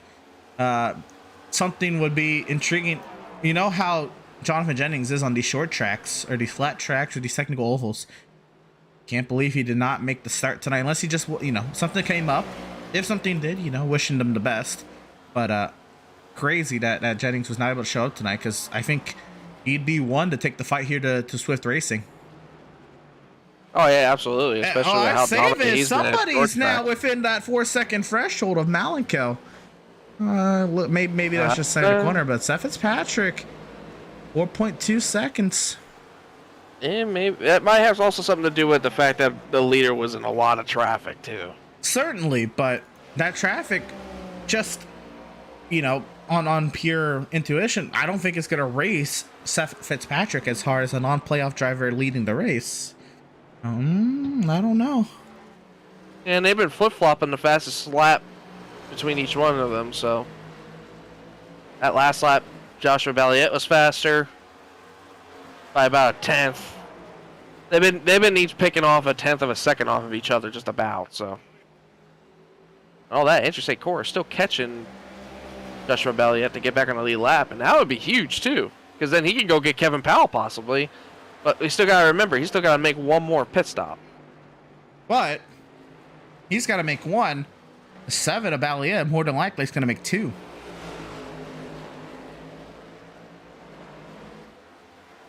Food for thought. I don't remember. And I think Powell also was one of those guys that pitted early too. So he would have to make another stop. More than the 12. Intriguing to say the least. This is going to be really interesting once we get closer and closer towards past the 150 laps. Absolutely. I'm going to even say, now granted, Balliet, he's only made, I think, 5 starts this season. And 1, 2, 3, 4, 6, 7 starts last season. He's only led 1 lap in the last 11 starts he's made in the Outlaws Sim Series. And that being the Talladega race in the Truck Series season. Joshua Balliet, he is last 11 races, led 1 lap. I'd imagine no stage wins to his name at all in the Outlaws Sim Series, since we did not do stages in season 1. He is here, and Andrew St. Clair is looking to unlap himself. Yeah, I just don't know if Mal's going to give it to him or not. It'll be interesting to see if he does. I mean, we've seen how aggressive he was to get these playoff drivers a lap down. I don't know if he's going to give it to the 12 easily, unless the 12 does what he does now and peeks to the inside. Oh, it looks like Mal's going to cut him off a little bit. Mal doesn't give it to him, but to be fair, St. Clair just didn't drive it as hard as the 7 did, to be real. Yeah, we car down the pit lane. That is a 63 Randall Barnett. And I have to double check this. I don't think he's made a start this season. There's some damage, I think, on the front end of that 63. I can't tell if that's part of the paint or damage. But have to back up a little bit. Oh boy, Joshua Balliet got a lot of time lost right there. He had to check up because the 12 got by him, but then the 95 also peeked to the inside, wanting that spot too. And yeah, that lost over 5/10 to Seth Fitzpatrick. Seth Fitzpatrick's out 2.2 seconds back. This is huge. Is there somebody rivaling this 7 car this today? Granted, I believe Balliet's going to be making a stop very soon. And I believe Seth Fitzpatrick came early as well. I'm not sure when he did. I think it was... I'm going to recheck this real quick. I believe it was around lap 52. I actually want to apologize. Randall Barnett has made 9 starts this season. I was to say, I do remember him making a couple starts. I just don't remember where he has exactly. not ran since May. It's just over the last 4 months. I must have forgot about him. Here comes Balliet. Oh, here comes Fitzpatrick as well. Fitzpatrick's going to cover that off. Oh, and boy. Service. Oh, wow. Max Service really drove it in deep at the pit entry. He was getting up as much time as he could. Seth Berger stays out, so he'll take the lead. And not the lap led where the start-finish line is. So I have to come around and lead at the start-finish to get the lap. And think about it now. St. Clair. Oh! Uh-oh! No, St. Clair's coming in now. Oh. Interesting. So maybe he only did that lap 67 pit to get stage points. And now he's going to be more or less on sequence. Ooh. He's in it. Barely, but he made it into the box. Seth Berger is in the pit lane now. Will he get the lap led? Right there, actually, he got the lap led. Balliet. Now, this is interesting. I don't know if you can see the difference between Balliet and Fitzpatrick. Yeah, Fitzpatrick had a little bit more traffic to get through than Balliet did. So that played a little bit of a difference.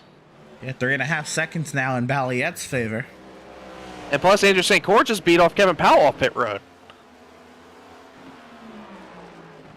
It's huge. Jacob Reeves has yet to pit. So St. Clair is right now 5th place overall. Or a theoretical 5th with... Here comes Jacob Reeves now. Jacob Reeves the pit road. And here comes Joshua Balliet. 30.156.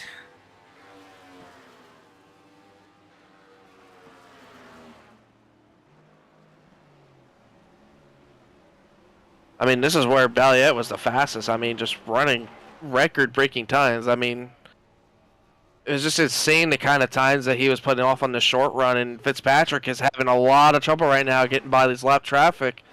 He's struggling to get by Kevin Smith. And now he's also got to get by Kevin Powell, who's just came off pit road on fresher tires, too. And right now, it's a 5-second gap.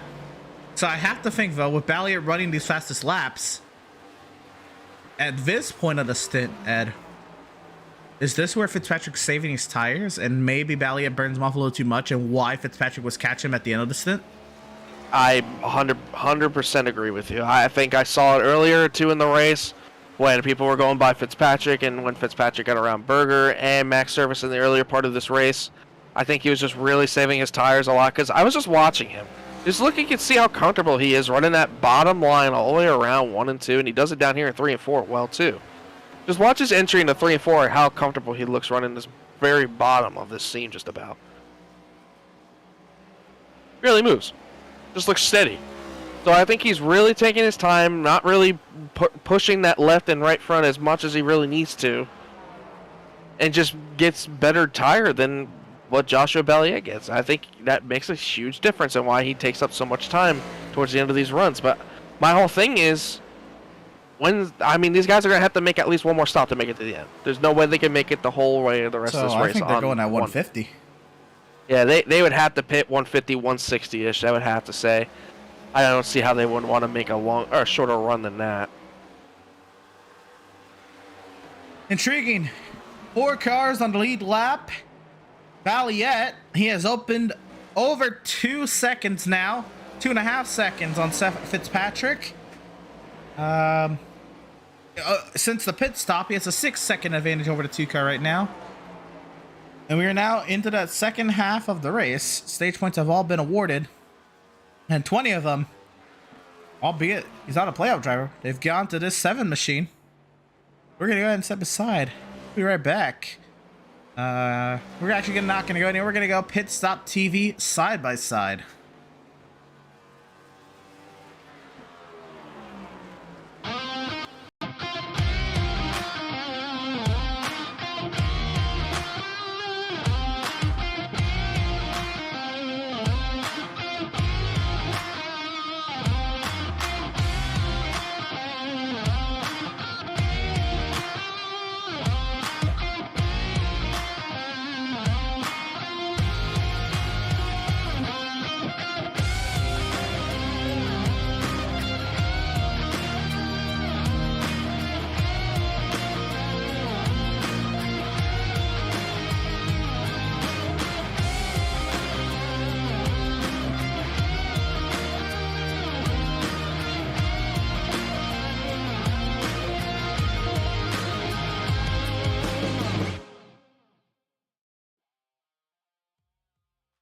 After months of quarantine, we're all interested in how we can become our best self. The team at Permanent Makeup and Cryo is here to help you get the flawless makeup look every day without the extra effort or time. When it comes to your appearance, you deserve the best care that money can buy.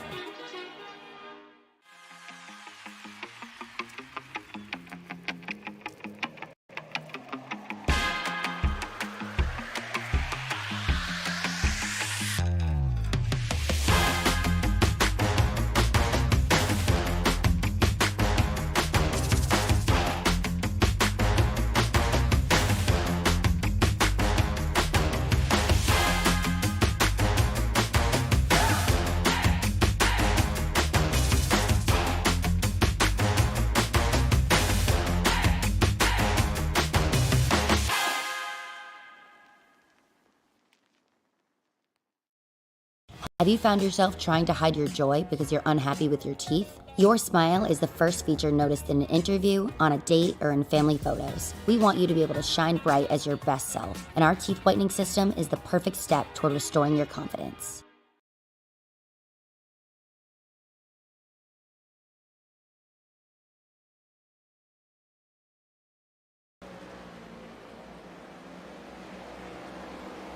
Welcome back, race fans, to the virtual Milwaukee Mile. Some trivia for you. What year did the Milwaukee Mile open up as a car racing track? I will tell you, the track opened up in 1876, originally as a horse racing track. What year did it become a car racing track? And, so back when it was called the Wisconsin State Fairgrounds, and why, by that year, is this track known as the oldest operating motorsport facility? I'll take a guess, 98. 1998? Or Yeah. 1880? 1898? What? I would say 1998. It doesn't make sense. It wouldn't be the oldest operating facility. I don't know, man. I'm just winging it. I'll say that to help you out a little bit. I guess I'll say, sure. I think your guess will be closer to 1898 than it would be to 1998. Oh my god, is that old? Well, you have to Sheesh. think the first Indy 500 was in 1911. So it would have to be older than 1911. Okay. I'm gonna say 1877. Well, the track opened as a horse track in 1876. So is it only a horse track for a year? Okay, I'm gonna say 1897 then. 1997. Close, but not quite. I'll give the answer out later. I That's might crazy have to said think it that this early in the place. ruckus, but yeah. It's crazy to think that this place is as old as it is, and it still looks as good as this. Crazy. Yeah, it's nuts. You'll see it on the back straightaway, and I think we'll go on board with Balliet so you can see it. Here off of turn 2, it says Wisconsin State Fairgrounds, which is what this place is dubbed as before it garnished the name of the Milwaukee Mile. Here it is. Might be blocked by the 94. It said it there. Maybe he's going a little too fast for us to see it. Yeah, we're only going about like 140 miles an hour down the back straightaway. You can read it fast. But yes, I will say it is a year sometime in between when it became a horse track in 1876 and before the first Indy 500 in 1911. She's old, and the fact I think that if I read it right, I think IndyCar is coming back here next year. Right? I know trucks are for sure. Yeah, I know trucks are. That'll be exciting. I didn't know IndyCar. That would be interesting. That's wild to think. We're gonna have, even though it's in the truck series, a race on the NASCAR circuit that is over 120 years old. It's crazy. To think that anything is older than Indy is beyond me, Yeah. but that's insane. I mean, what cars are they racing? Back then. I don't know. Maybe Nuts. I don't know. Maybe little prototype tractor things. I don't even know. Maybe. Like those little big wheels with small bodies. Maybe I don't even know. I guess in all that we missed the overtake for second. I was looking at it and I guess I forgot to switch to it, but there was an overtake for the second position. We've got it lined up here. Max service on Seth Fitzpatrick. This was about 4 laps ago. Off of turn 4. Service. Great run. Peeks to the inside. Dives it down in there. And being a 1-lane racetrack, Fitzpatrick almost passed to a block. Oh! What of a bump. Oh. And both of them just had trouble getting around Kevin Powell just now. Kevin Powell was fighting a little hard there, but it was interesting to say the least. But Max definitely has a good short run speed. It's just Seth Fitzpatrick just saves it all in the long run, which is really good. I mean, now Ed, there's if they're pitting at 50 lap intervals, there's only 30 laps left in the stint. If they're pitting at the 150 mark, I mean, where does that switch flip on for Fitzpatrick? Because he's gone from 3.5 seconds to 9.5 seconds behind Joshua Balliet.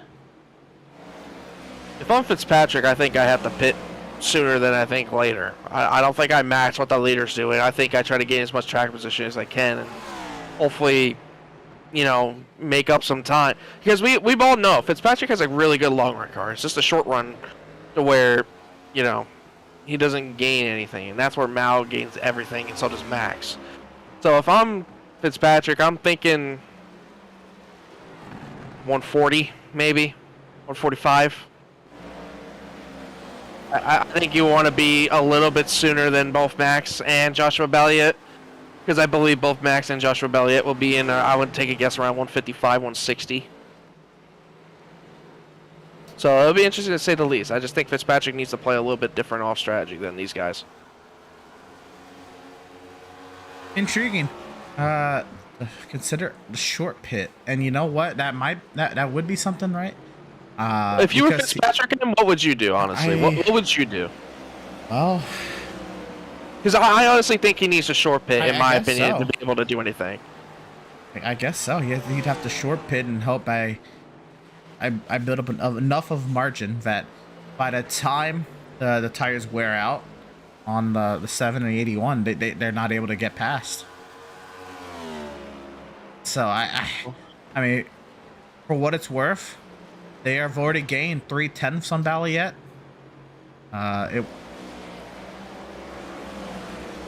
It's hard to tell because the gap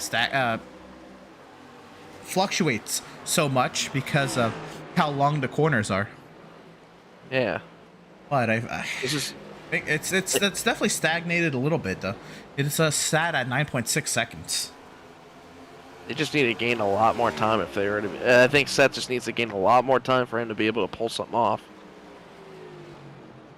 I think he would have to pull in about like the 6 to 5 second range if he was going to do anything like that. Go a little bit through the field, and we'll work backwards this time up. Jeremiah Stutzman, he had an issue on lap 40. He did not get the chance to hold on to 10th position for his stage point, so he lost out on stage points in stage 1 and in stage 2 as a result. He is the last car 2 laps down, and trying to see what there is. The good news for Stutzman is he had a large gap in points over the cut line, and some drivers didn't show up today. The Stutzman should be on the plus end, but we have also, we had the Charlotte Roval coming up, and season 1 we had 4 full course cautions there. Stutzman may need a little bit of luck to fall his way at the Charlotte Roval. He just actually got past Adam Gardner, another driver who had an incident there on lap 40. He is 33 laps down and in a lot of trouble points wise. The good news for him is, again, drivers didn't show up today, but it's gonna be tough for the 56 to overcome some of the points hurdles heading into the Charlotte Roval. A very technical course, and it won't play Adam any favors. Yeah, absolutely. How about that 82 machine? Last week's winner punches ticket into the round 2 already. Always has his sights set on round 2, and I think he actually has his sights set on the Charlotte Roval to possibly go two for 3 in this first round. I mean, why not? I mean, the best road course racer that we have in the Outlaws Sim Series, trying to put more onto his name and maybe make some history in the Outlaws Sim Series for most wins in a road course, possibly, for how many times we've seen Adrian Schumacher win. I think at this rate, he's just adding more and more to it. But still, and not the kind of run we expected from Adrian today, but I think it's still one of those kind of comforting races where he's just relaxing and not putting too much stress on himself. So other than that, it's a decent run for Adrian. He has a little bit of a blink out there, but other than that, still a decent run for the 82. Quick pause on that. Fitzpatrick did get by Max Service once again. Are we at that point of the run now for the 2 machine to catch up? We'll check back in with the 2 machine a little later on. On playoff driver sitting in 11th, Kyle Lingerfelt, the second driver 2 laps down, and sitting right behind the first driver 2 laps down in Devin Smith. Friends, teammates kind of thing going on here. The Boss Security Raging Cajun design, number 65 Toyota Camry. It has not been his way today. He had that near incident with Greg Holt and Jeremiah Stutzman on that pit entry debacle on Greg Holt's end. Other than that, it's been a relatively calm, clean day for the 65. He's been playing some strategy, trying to elevate his positioning. It's not worked out in his favor, but he is still giving her a go. Yeah, and how about just in front of him, like you mentioned, his teammate and friend Devin Smith in the 95, a playoff driver, having a good top 10 day. Didn't have that start he was looking forward to early on, and he was running around the top 10. He qualified decently in 9th position, but then fell back and got trained a little bit to where he fell outside of the top 10, back to 13th or 14th. Still working his way through a little bit of a hiccup from pit road, 2 laps down, and still slowly but surely making his way through the field. But not bad. Hopefully he can finish off in the top 10 and seal his fate into the next round, round 2, 17 points above the cut line. But just in front of him, the last car 1 lap down, the 11 of Scott Bailey, who had a great top 10 run last week at the Daytona Road Course, having a good, solid, another top 10 day here in the Milwaukee Mile. So I think Scott's definitely showing up to this round with a little bit more confidence, and I definitely think he's paying off to where he needs to be finishing top 10 each week, and definitely showing that he's in contention to possibly make it to that final round at Richmond, but still needs to do a little bit more, maybe get some top 3s and maybe a stage win or 2 here, but overall, still a good day for this 11 Chevy. Car right in front is a 96 of Matt Rogers, and Rogers came into today, I recall, 4 points outside of a cut line. He's done a great job today of getting those 4 points in the stages, but he has definitely had chances to get more. If he was at 6th place with 2 laps to go in stage 1 and got freight train, so he's not been taking the most advantage of his situation. He's factored well with the stages, getting stage points, yes, but not to his liking, and a driver who could use a little bit of more cushion heading into a chaotic Charlotte Roval. Matt Rogers, again, one of those drivers looking to improve upon this position he sat here. For the 22, Jacob Reeves, this is somebody who's had some pace today, who's kind of gone a little lower than I think he anticipated. Teammates with the car in front, but no Jonathan Jennings tonight. Wonder if that's somebody he leans on a lot to help him out throughout the race, and might be affecting his racecraft tonight. Yeah, how about just a little bit ahead of him in P6? A good run for the 93 machine of Kevin Powell. I know he has a lot of fans out there that watch our broadcast week in and week out, supporting him through his Facebook community and all. As you see him going to the inside of Max Service there, that's not for position. Oh, but overall, still a decent day for this 93 machine, playing some strategy to get himself into this position in the top 10. Definitely showed off some pace early on in this race, get some decent stage points, but not in the playoff hunt, but still showing some competitiveness in this 93 machine. And then just ahead of them in P5, what a heck of a story Andrew St. Cor has put on today. From looking like a strategy that I didn't think was going to pay out to absolutely making me look terrible in strategies. But Andrew St. Cor finished inside just about in 6th to 7th place in those beginning stages. Now running in 5th place currently, looking to pay off for a top 5 today, which would be great for his case, sitting below the cut line, 30 points out.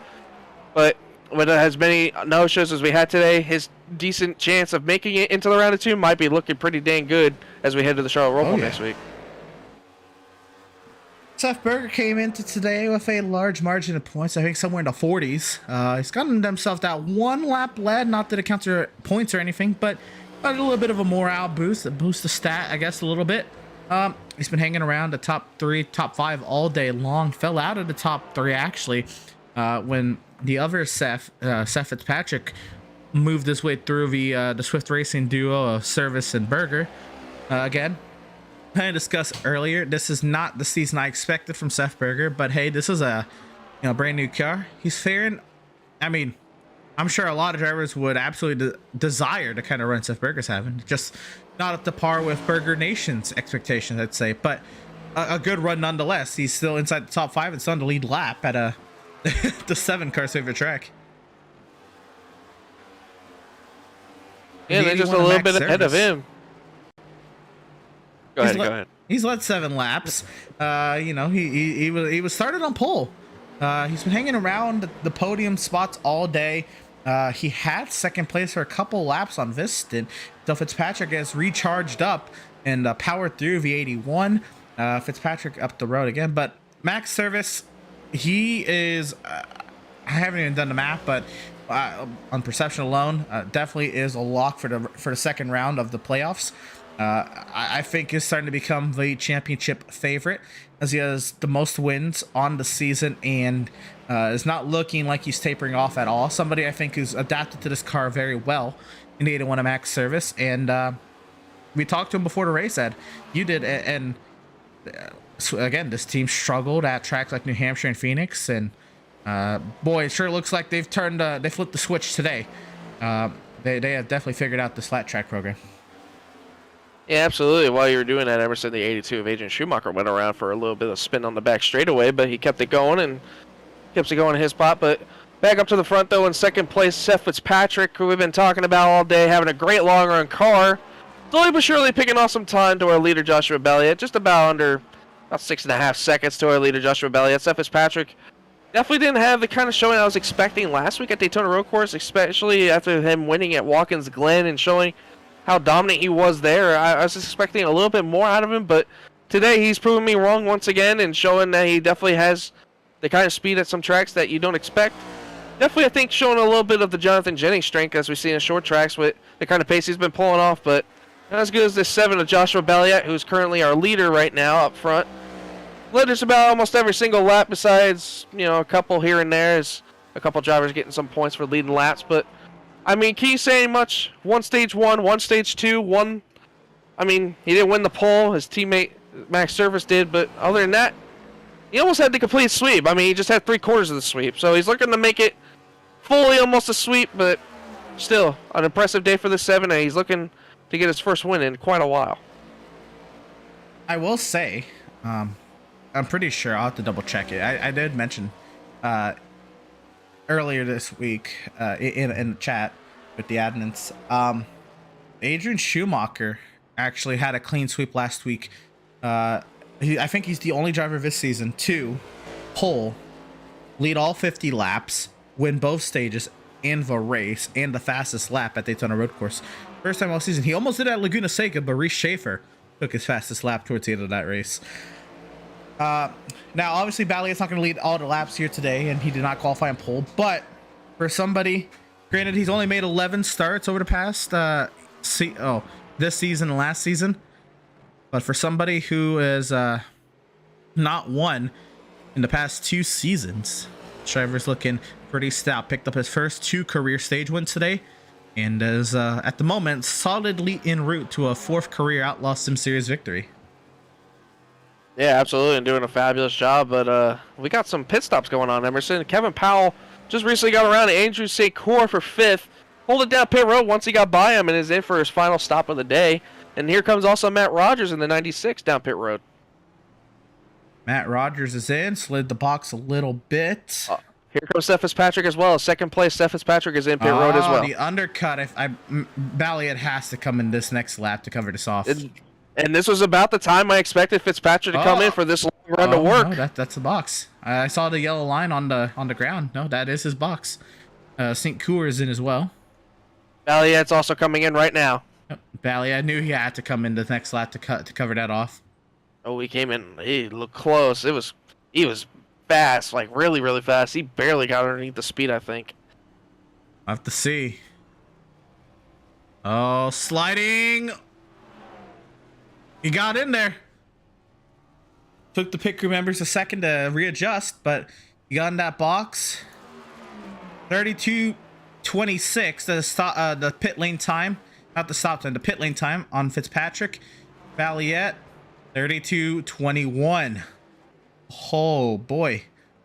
But Fitzpatrick gets that lap sooner. How hard does Fitzpatrick push to create this run? We've seen Fitzpatrick. He closed the gap on Balliet a little bit. He got, 3 seconds or so on Balliet. But he was still 6 seconds back. Does Balliet have another hard push at the opening of this stint to open more of a gap to Fitzpatrick and seal the deal? We'll have to see.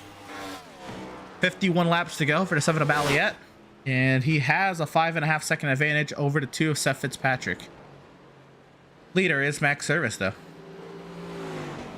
Yeah, of all that, I was expecting Seth Fitzpatrick to gain a little bit more on that, but I guess it's just Balliet playing the strategy perfect and knowing when to come down and hit just before, so he didn't lose as much time as he needed to, but he did that perfect, and now Max Service is down pit road. He'll get his 4 tires in fuel. Number fastest lap for the 7 of Balliet. Seth Berger stayed on the track, so he'll be the leader currently right now.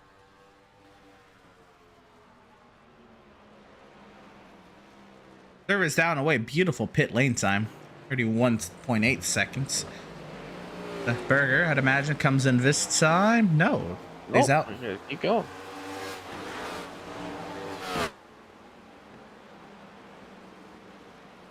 So still to pit, Seth Berger, Kyle Lingerfelt, and Matthew Byers for fastest lap before the 7 of Balliet. 6.1 seconds is the gap now. And if we're looking at last lap, Seth Fitzpatrick is running about 3/10 slower than the 7 of Balliet. Up, and here comes Seth Berger now. Seth Berger to pit road. Expecting this, and 77.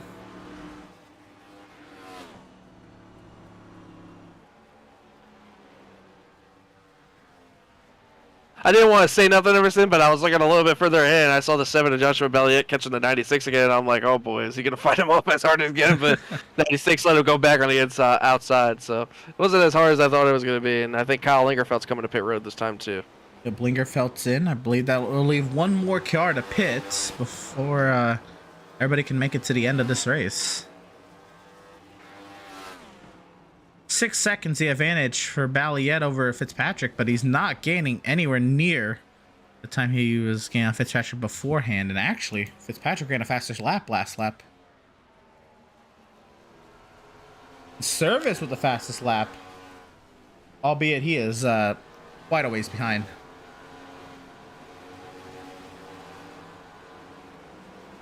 Balliet a 30.094.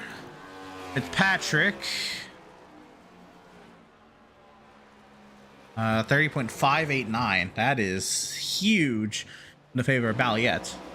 I told you, man, this 7's got some really good short run speed. Oh my goodness! But somebody else has even more. Yeah, anyone? Okay. 29, all right, Max. 8, 87. Somebody's cooking. It took an interesting time for him to pull that out. Oh man! Holy cow! What a steamer!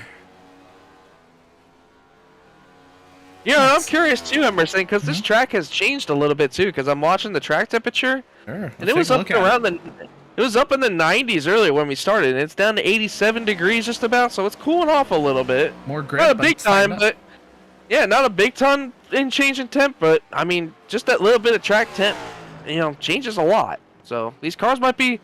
We can probably see why these speeds are starting to pick up a little bit, and that might be just because of how the track temp is handling.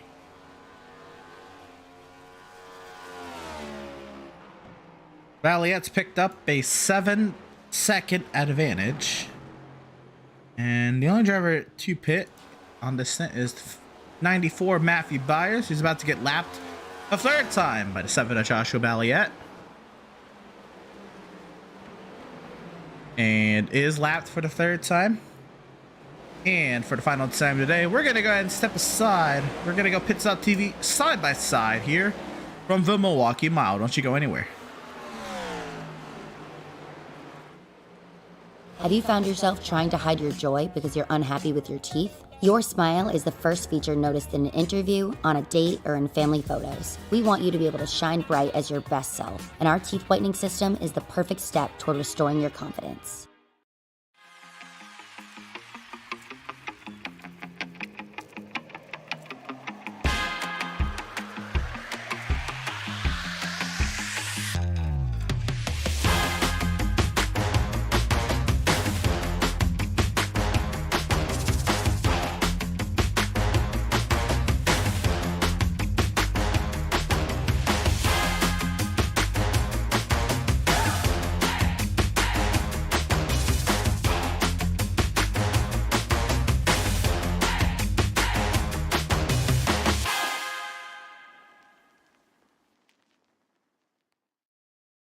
After months of quarantine, we're all interested in how we can become our best self. The team at Permanent Makeup and Cryo is here to help you get the flawless makeup look every day without the extra effort or time. When it comes to your appearance, you deserve the best care that money can buy.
Welcome, race fans, back to the virtual Milwaukee Mile. I know we just heard from him, but quick shout out to our partners here at Pit Stop TV, that of course of Whiplash Media SimCams, the official graphic and camera provider of Pit Stop TV. You can check out Whiplash Media SimCams at pitstoptv.com/Whiplash.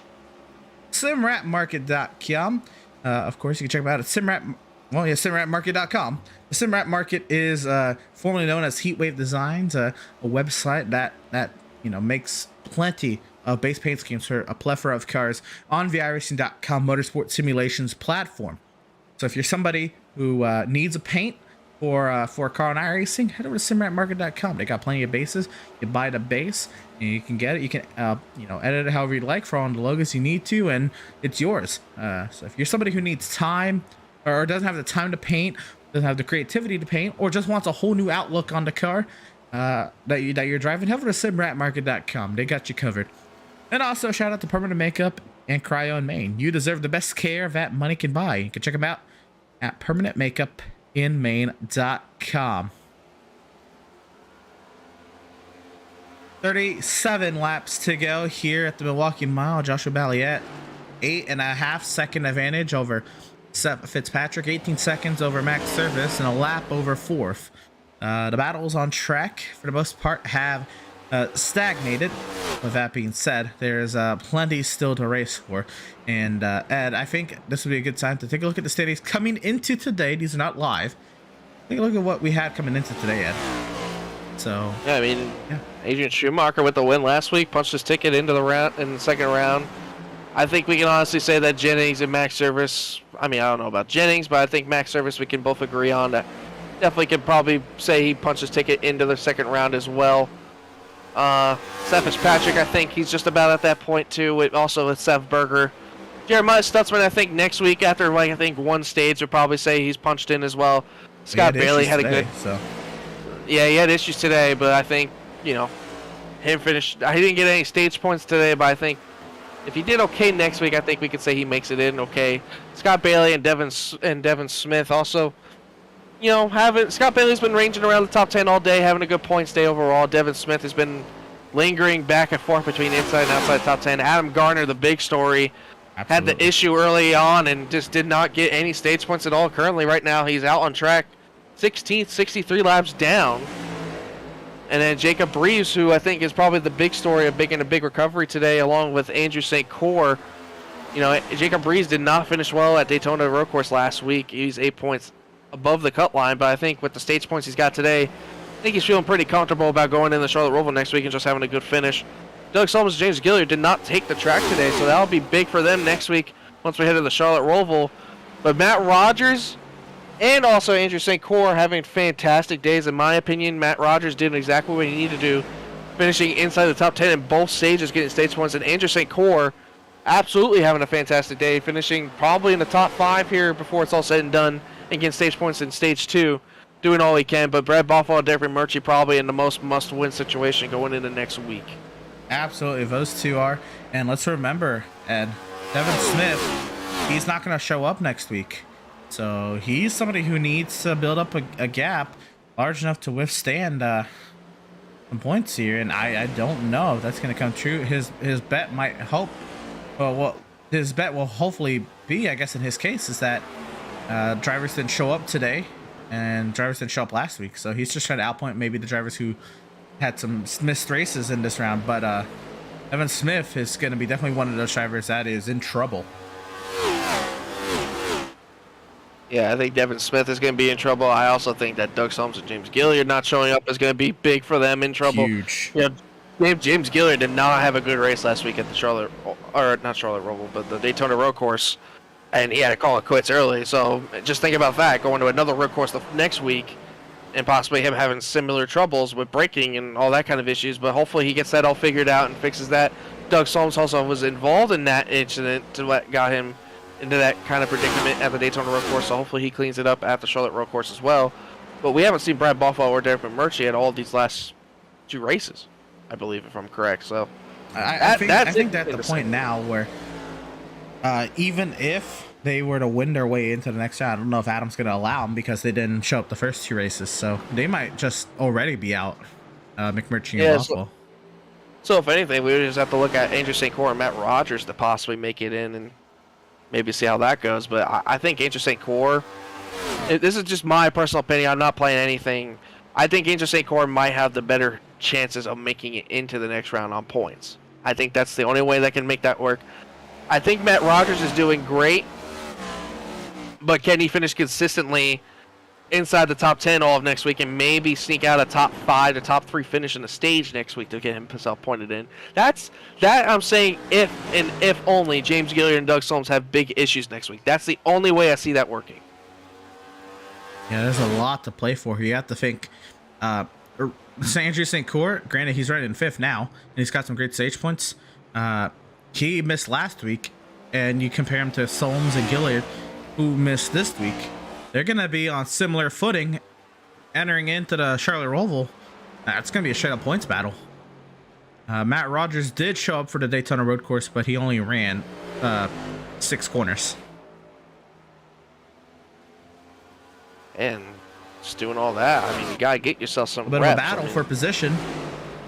Yeah, and I just got to this, actually. I was looking at this. Devin Smith has been slowly but surely making his way backwards, honestly, not forward, which Yeah, that's not good. surprising to me. No, For someone who's going to miss next week, he needs to not be dropping.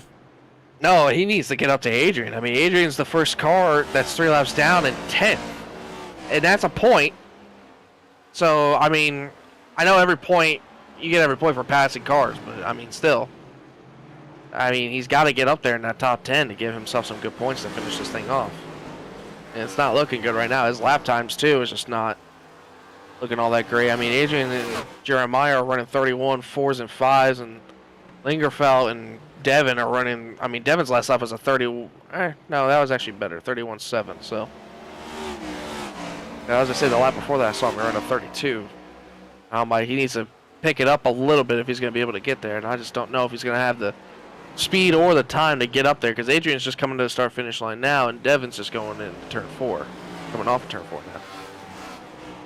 The switch has been flipped between the top 2. It is Seth Fitzpatrick consistently running faster laps than Joshua Balliet. Does he have the time to reel in 8.5 seconds? Oh, and we had some issues. Oh? Turn 3 and 4 on the last lap. Kevin Powell sent Max service.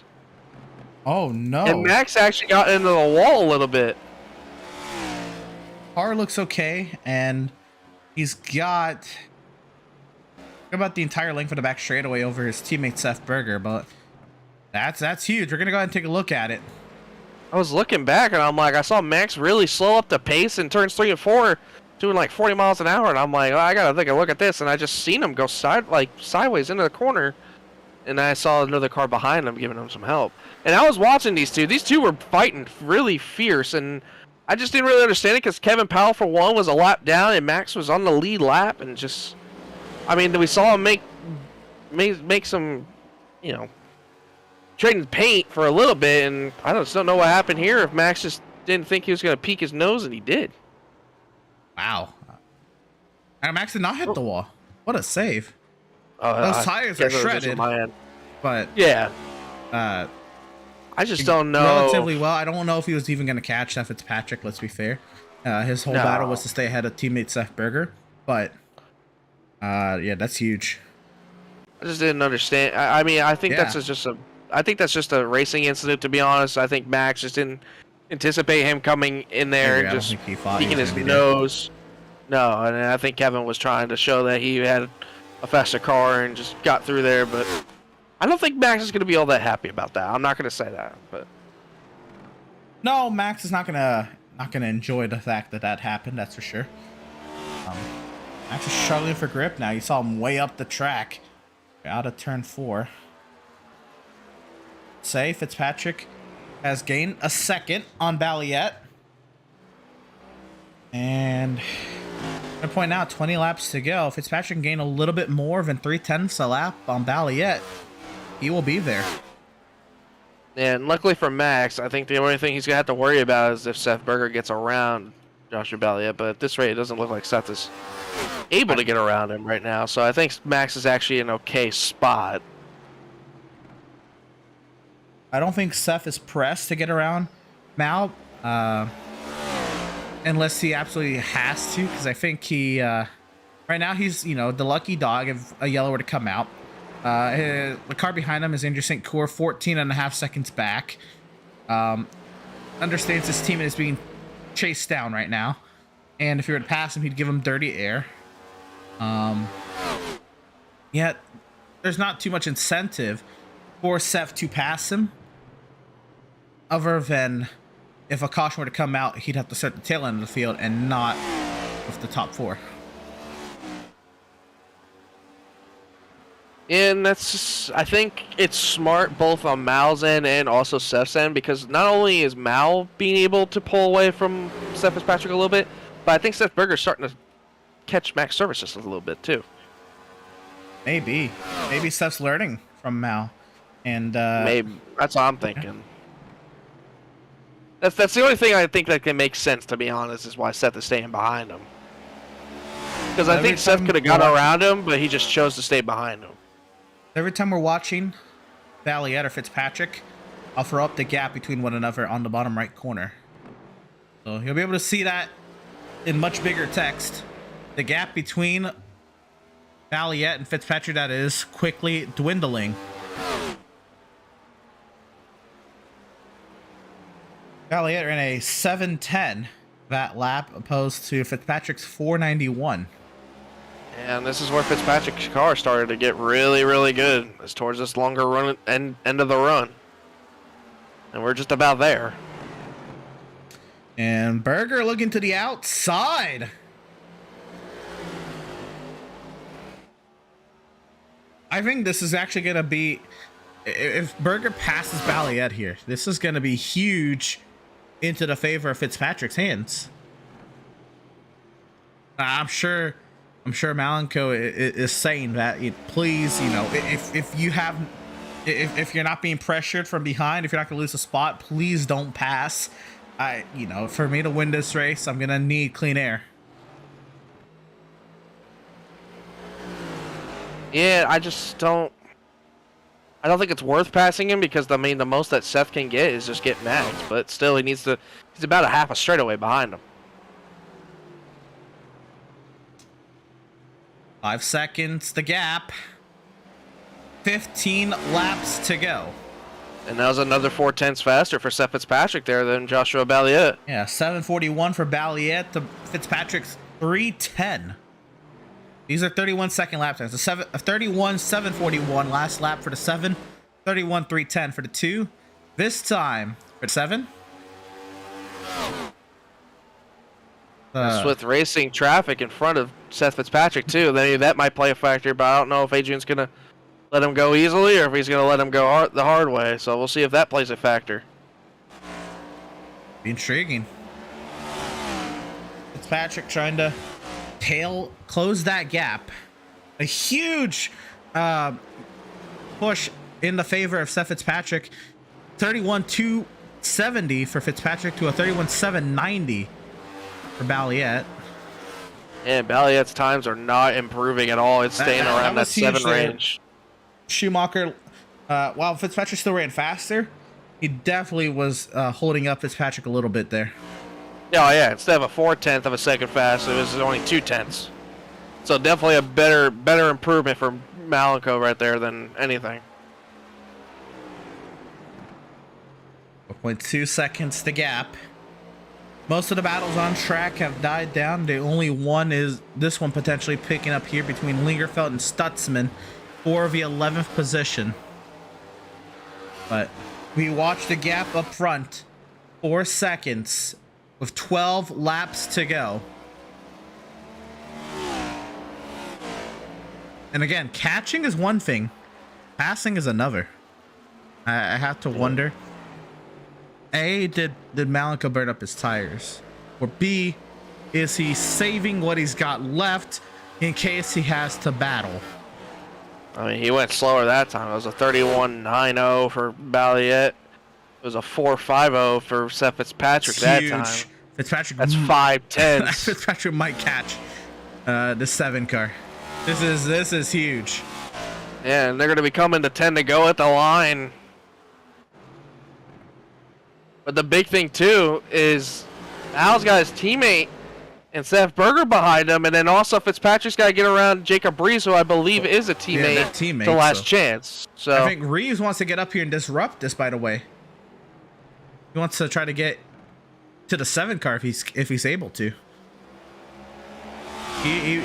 Reeves ran a faster lap than Balliet last lap. If I'm Seth Berger and I'm behind Joshua Balliet, I do not want that 2 to let go by. I don't want a playoff driver to win a race. Absolutely. I want the 7 to go win this race. So maybe that might play a little bit of a factor in this. 9 laps to go. The gap is under 3 seconds. And Berger might be intentionally backing up the 22.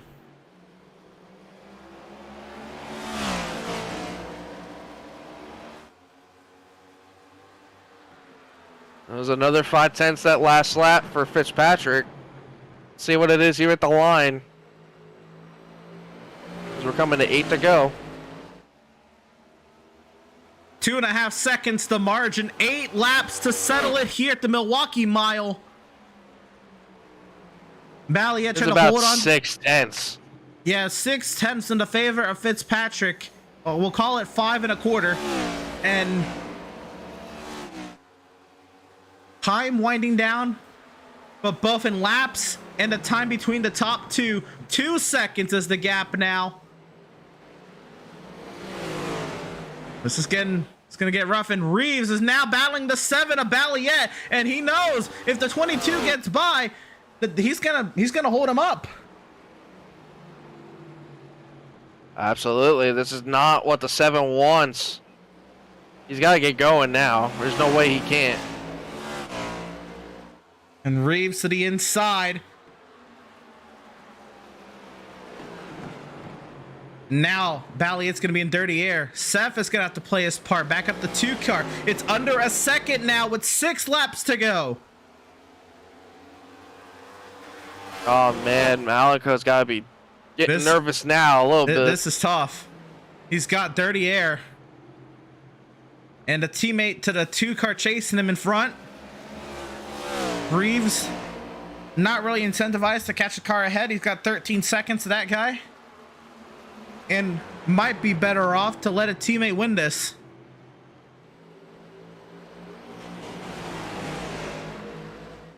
I just don't see how Seth Fitzpatrick's going to be able to pass. It's just going to be difficult. I mean, if Mal just holds that bottom, I don't see how the 2 can use the top to get around. I've never seen anybody use the top yet today to get around the guy on the bottom, besides the guy on the bottom letting him go. Fitzpatrick is there on the back end of Seth Berger to the inside of the 77. This time by will be 4 laps to go, and he is there. How hard does Seth Berger drive it? Corner. Fitzpatrick to the lead. Oh my goodness. Seth Fitzpatrick takes the lead with 5 laps to go. And that, ladies and gentlemen, is the beneficiary of saving tires. Seth Fitzpatrick just showed you exactly what it means when you save tires here at a kind of racetrack. 9.5 seconds on the dominant car of the day. Balliet, who looked so sure en route to his 4th career Outlaws Sim Series victory, for lack of a better term, has choked it away with 3 laps to go. Now a 2.25 seconds in the favor of the 2 of Seth Fitzpatrick. I just can't believe. I just don't understand how Mal burned his stuff up that fast, or if the 2 is just that. How the 2 was just that much faster on the long run. I mean, just the time comparisons were unreal. I mean, you're talking 5/10, 6/10 a lap, and that's how big of a difference it was between the 2 and the 7. And the 2 just made it look so easy.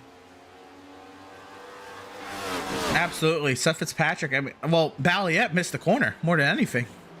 I'm just surprised that he really let that happen. I mean, and he's even going slower and slower now. I just don't know if maybe he did something to the car and went south on maybe an adjustment or something, or I just don't know. Off at this point, or he's not trying anymore. As the 2 of Seth Fitzpatrick, for a remarkable chase down and overtake of the dominant car today, will take the white flag presented by Whiplash Media Sim Cams. Seth Berger unlaps himself to the 2 of Seth Fitzpatrick.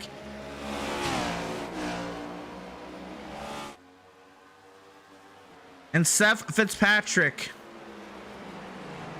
had a nice advantage over the cut line coming into today. But he doesn't need that anymore because he's going to punch his ticket to the second round of the playoffs.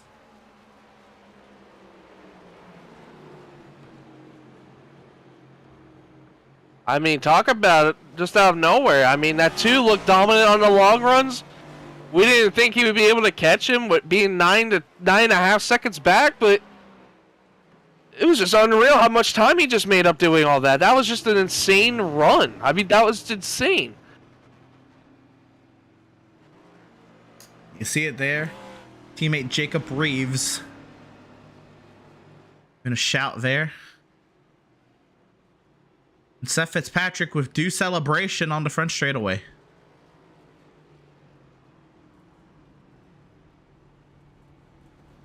Oh, when he gets hit by a teammate in the 11 there, Scott Bailey. That's the most Daytona bump draft I've ever seen.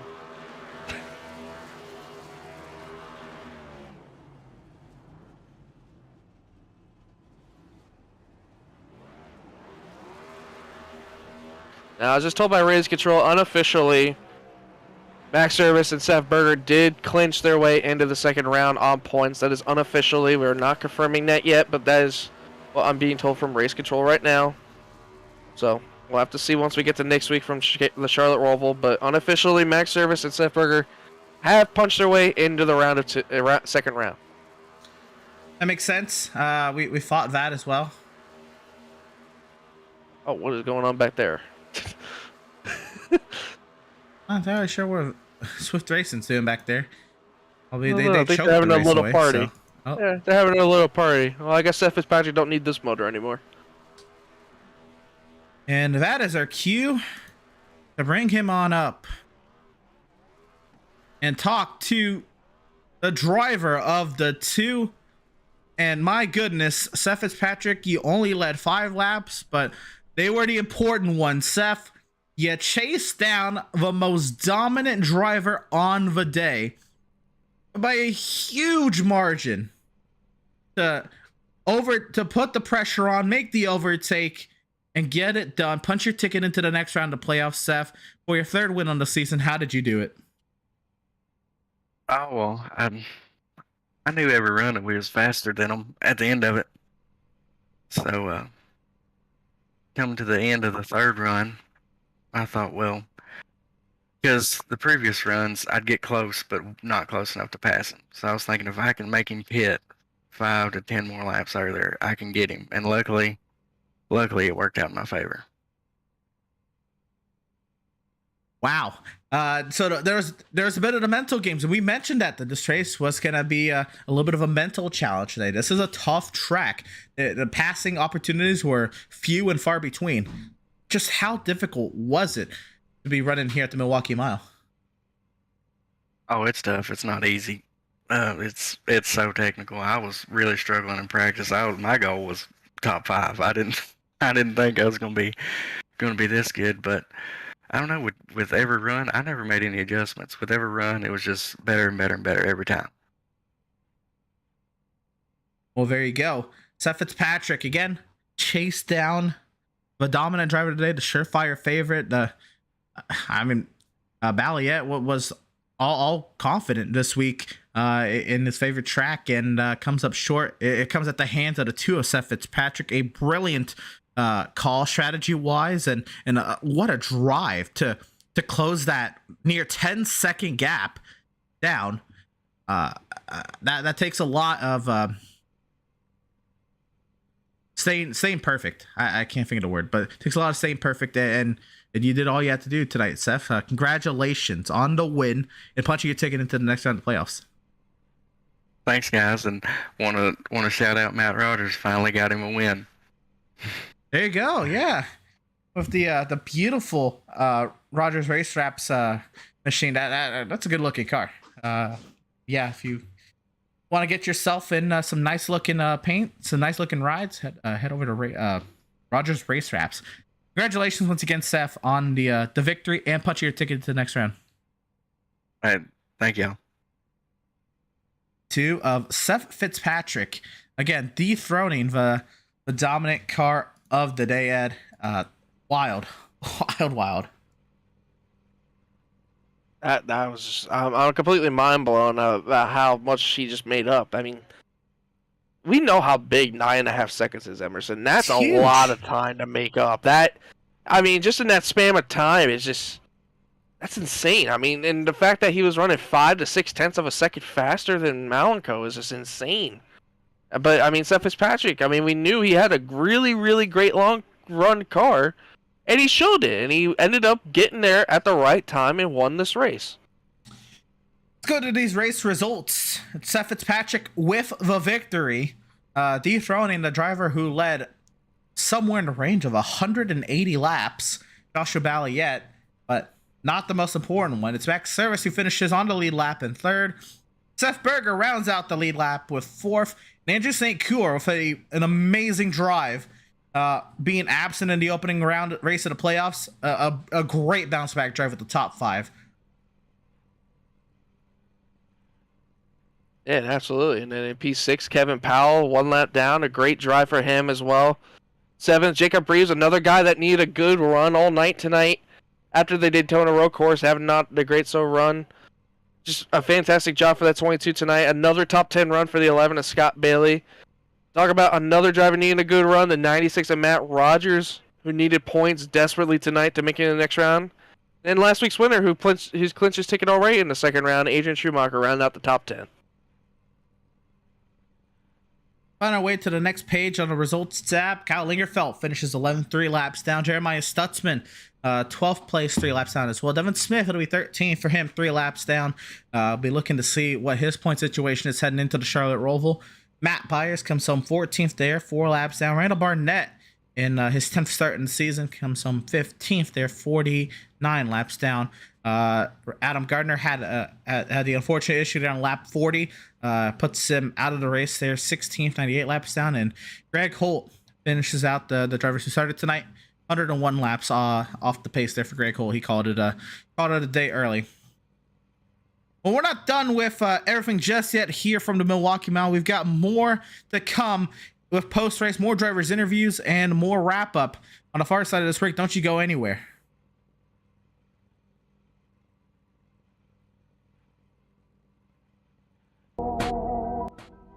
After months of quarantine, we're all interested in how we can become our best self. The team at Permanent Makeup and Cryo is here to help you get the flawless makeup look every day without the extra effort or time. When it comes to your appearance, you deserve the best care that money can buy.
Welcome, race fans, back to the virtual Milwaukee Mile. We're now to post-race coverage of what was a wild race here, nearly having a playoff spoiler seal the deal tonight, but comes up one spot short. Mal, I know that one, that's gotta hurt. Dominant car of the day, just didn't have the long run pace over the two of Seth Fitzpatrick there at the end. What happened? Had some, lap trash get in the way, stunt my growth. The lead should have been bigger, so I shouldn't have to worry about the gap at the end, but overall didn't stay on adjustments, got way too tight on the final stint. The other stints were perfect, but that last stint, those final few laps, there's nothing I could have did. The car didn't turn into 3, but I shouldn't even have to worry about that. I should have been 15 seconds ahead of that final stint, but lap trash wanted to get in the way for no reason. Wow. I figured that was more or less going to be what was happening. We saw there was a lot of instances where you were racing lap traffic, and some of them were playoff drivers where they have a lot more to lose than you do. What was going through your mind with some of those interactions? You're getting blocked by some of the playoff drivers trying to stand the lead lap. Well, I figured if you were in the playoffs, you would actually want to make it to the end of the race, because a few of those times they didn't. So, congrats to them. They know who they are. We'll see them next race. Well, speaking of next race, the Charlotte Roval, I know you're no Adrian, but I know that's a track that you can do pretty well at, considering you had the single finish at the Daytona Road Course, and today, how do you feel about what you can do at the Charlotte Roval? Oh, Roval's pretty good. I guess I probably won't have to worry about those people, because those people usually run in the back anyway, so I'll just go out there and run the Roval best I can and probably finish second to Adrian. Well, there is the 7 of Joshua Balliet, led 175 laps today. Unfortunately, just one spot shy of what he needed for his 4th career win. Very, very tough one to take there, Mal. Congratulations on the 2nd place finish and a great race run, and the best luck to you at the Roval. Thank you. Well, that was one I was expecting to go that way. I was also expecting that.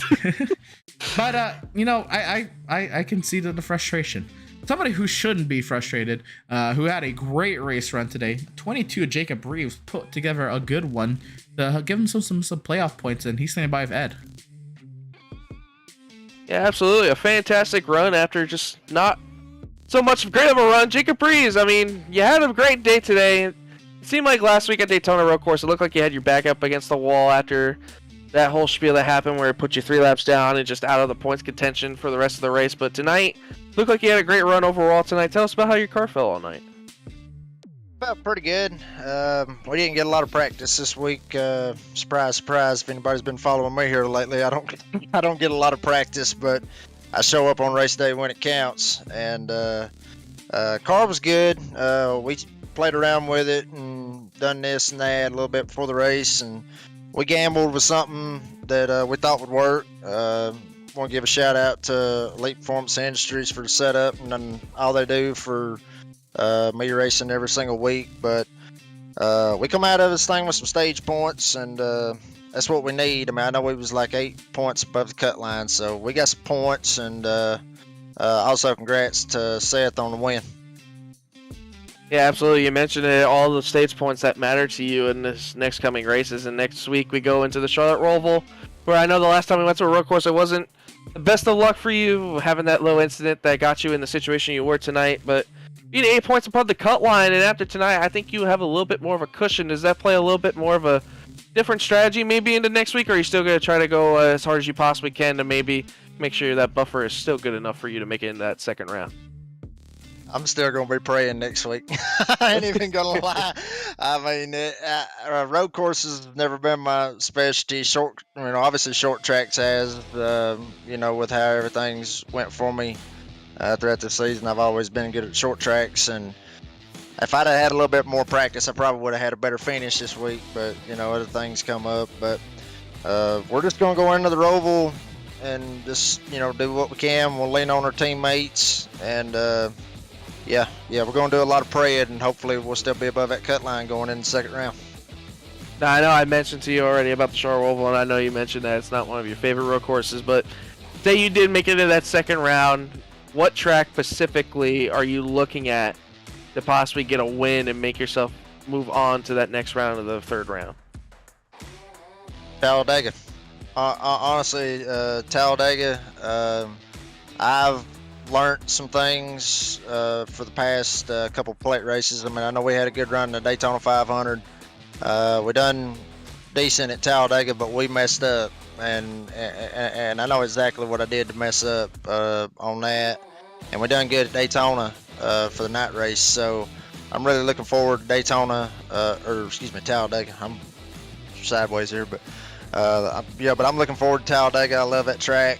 I mean, I know a lot of people will say, you know, it's the easiest track on the game, but or on the sim, but it ain't. I mean, you gotta know who your friends are, and you gotta know what you're doing, and know when to push and pass and all that good stuff. And I've learned a lot of stuff over the year, so I'm really looking forward to Talladega in the second round. Really looking forward to that. Well, Jacob, congratulations on your top 10, man. I definitely know that's the night you were looking for stage points and all, but I wish you the best of luck next week as we head on the Charlotte Roval, and we'll see you next week, man. Have a good rest of your night. Appreciate it, guys.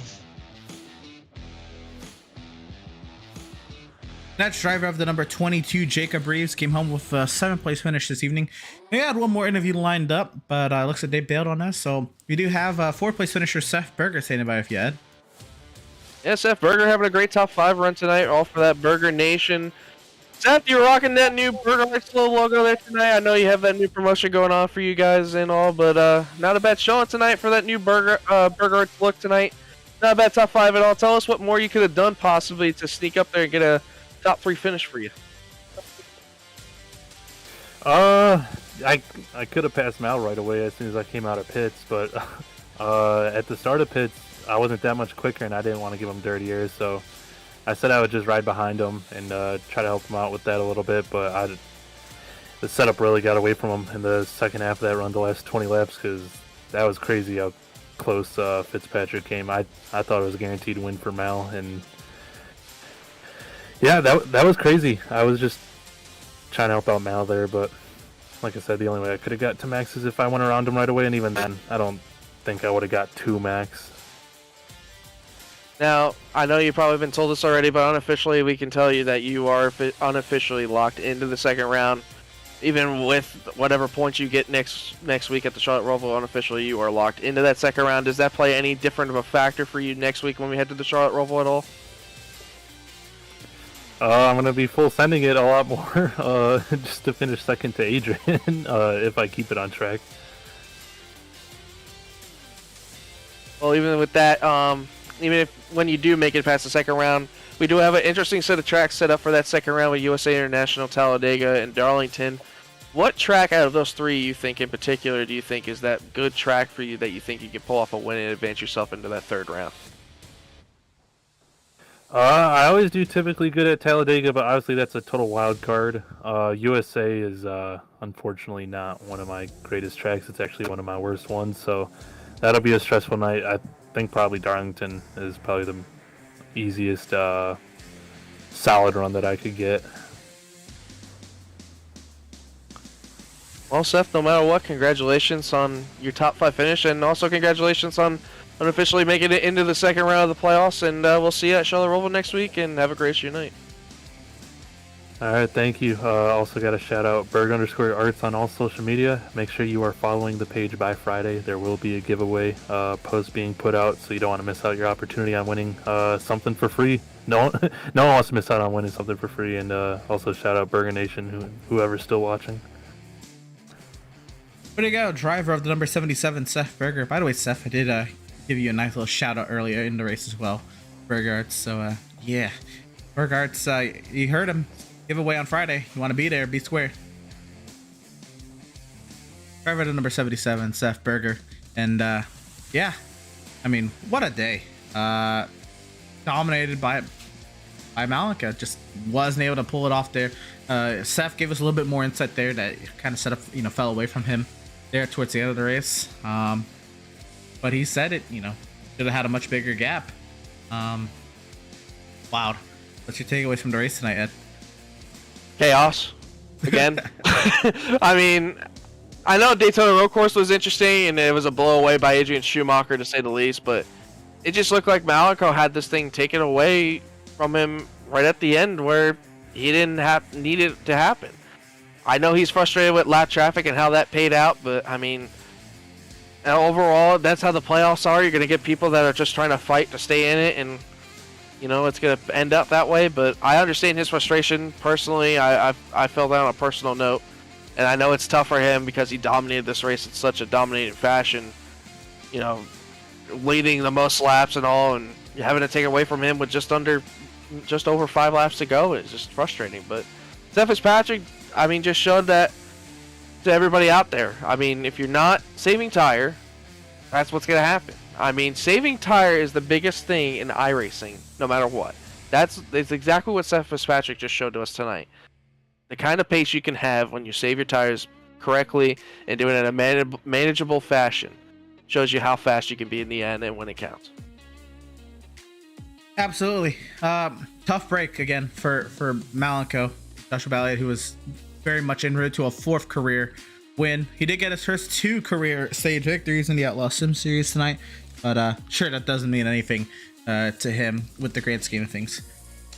But while that's going to do it for us this evening, there's still a whole lot more to come up on the channel this week. And yeah, you don't see the Outlaws Sim Series on there. We actually have quite a bit of broadcasts coming up Thursday night, tomorrow night. We have, again, where Andrew, Zach Murtis, they're broadcasting the official Legend Coops Cup race, you know, the Virtual Racing School Advanced Legends Cup at USA International. You won't want to miss it. And if you're a short track driver or you're just a driver on the sim and you think you can make top split with the Legend Coops and have a good run, get out there, get on track, and we'll be broadcasting it. And yeah, put on a good show for us tomorrow night, 8:30 p.m. Eastern Time. VRS Advanced Legends Cup from USA International. Then, this is a new series to the channel, the Sim Pit. We'll have them, their sports cars at the Circuit de Spa-Francorchamps, and that's going to be at 1:30 p.m. Eastern Time. You won't want to miss the debut of the Sim Pit from Spa. And also Sunday night, we're back with the Superior Class Auto Racing Series and their Radicals tackling the Charlotte Motor Speedway Roval, 8:45 p.m. Eastern. It's gonna be a grand old time. Those Radicals are a fun car to drive, and Scar is always putting on a great show for us here at Pit Stop TV. And Ed, where can everybody keep up with them? I mean, just on our social media pages, right? I mean, you go facebook.com/pitstoptv, go to twitter.com/pitstoptv_, go to instagram.com/pit_stop_tv. Or some of you may be watching on the Twitch at twitch.tv/pit_stop_tv. Or some of you may be also watching on our YouTube at youtube.com/c/pitstoptv1. Other than that, Emerson, I'm ready to go to bed. I'm kind of tired, Luki. That was a long race.